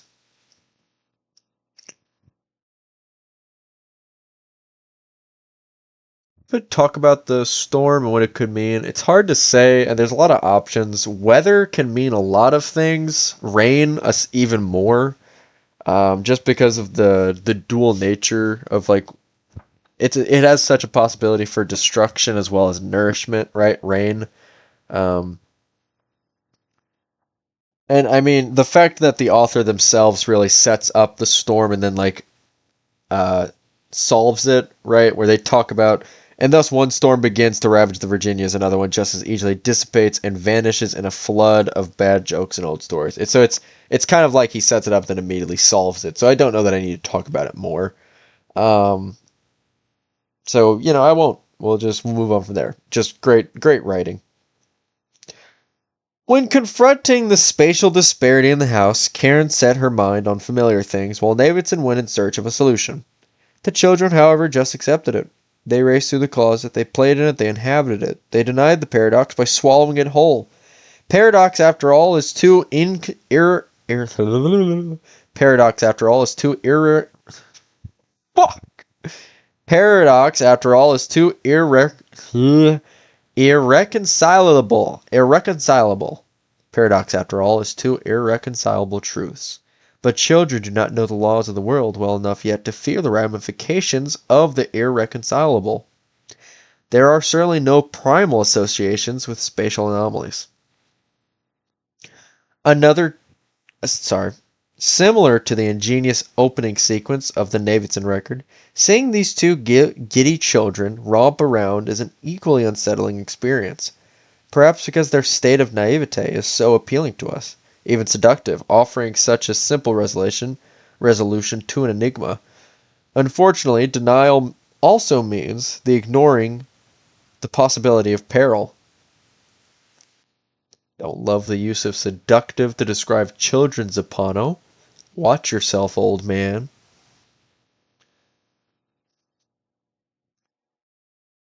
That possibility, however, seems at least momentarily irrelevant when we cut to Will and Tom hauling Billy Rinson's equipment upstairs. The authority of their tools quickly subduing any sense of threat. Just watching the two brothers use the Stanley beacon level to establish the distance they need to measure communicates comfort.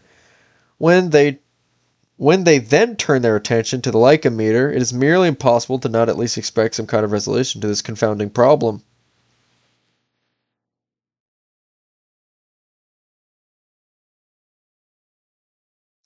In fact, Tom's crossed fingers as the Class 2 laser finally fires a tiny red dot across the width of the house manages to succinctly represent our own sympathies. As the results are not immediate, we wait along with the whole family as the internal computer calibrates the dimension. Davidson captures these seconds in 16mm. His Aeroflex, already pre-focused and left running spools in 24 frames per second as Daisy and Chad sit on their beds in the background. Hillary and Mallory linger in the foreground near Tom, while Karen and Audrey stand off right near to the corner of the newly created bookshelves. Suddenly, Davidson lets out a hoot. It appears the discrepancy has finally been eliminated. Tom peers over his shoulder. "Goodbye, Mr. Fraction." "One more time," Davidson said. "One more time, just to make sure." Oddly enough, a slight draft keeps easing one of the closet doors shut. It has an eerie effect because each time the door closes, we lose sight of the children. "Hey, would you mind popping that open with something?" Hey, would you mind propping that open with something?" Davidson asked his brother. Tom turns to Karen's shelves and reaches for the largest volume he can find. A novel. Just as with Karen, its removal causes an immediate domino effect. Only this time, as the books topple into each other, the last few do not stop at the wall, as they had previously done, but fall instead to the floor. revealing at least a foot between the end of the shelf and the plaster. Tom thinks nothing of it. Sorry, he mumbles, leans over to pick up the scattered books, which is exactly when Karen screams. They set that shit up! Yeah, so before when they fell, they were stopped by the wall. Now there's like a literal foot of plaster between where they just set up the shelf. Also, the fact that Karen like set this up to try to like the book saying like to alleviate, to ignore, to hide the discrepancy, and to get her mind off of it. And now it is the inclusion, the creation of this bookshelf and installation in the house has caused them to more easily highlight and identify the strangeness, the uncanniness, the horror of this place. It's just, well, chef's kiss. Very good stuff. That is chapter 4 of House of Leaves. And that will be all for today, as I'm getting a little tired and I've got some stuff to do anyway. So thank you for joining me, and hopefully you'll continue to see more. I'll continue reading this book as we go through, and continue to watch these videos, check out the VODs, see me on Twitch live on at Plant Wizard, and keep track of things on the YouTube. So thank you again for checking in, for showing to my stream, for watching my video, and hope that you have a great day or a great night, whichever is more applicable to you. But that is all for tonight, and hope you have a great rest of your day or night. Yeah, I already said that. Anyways, goodbye.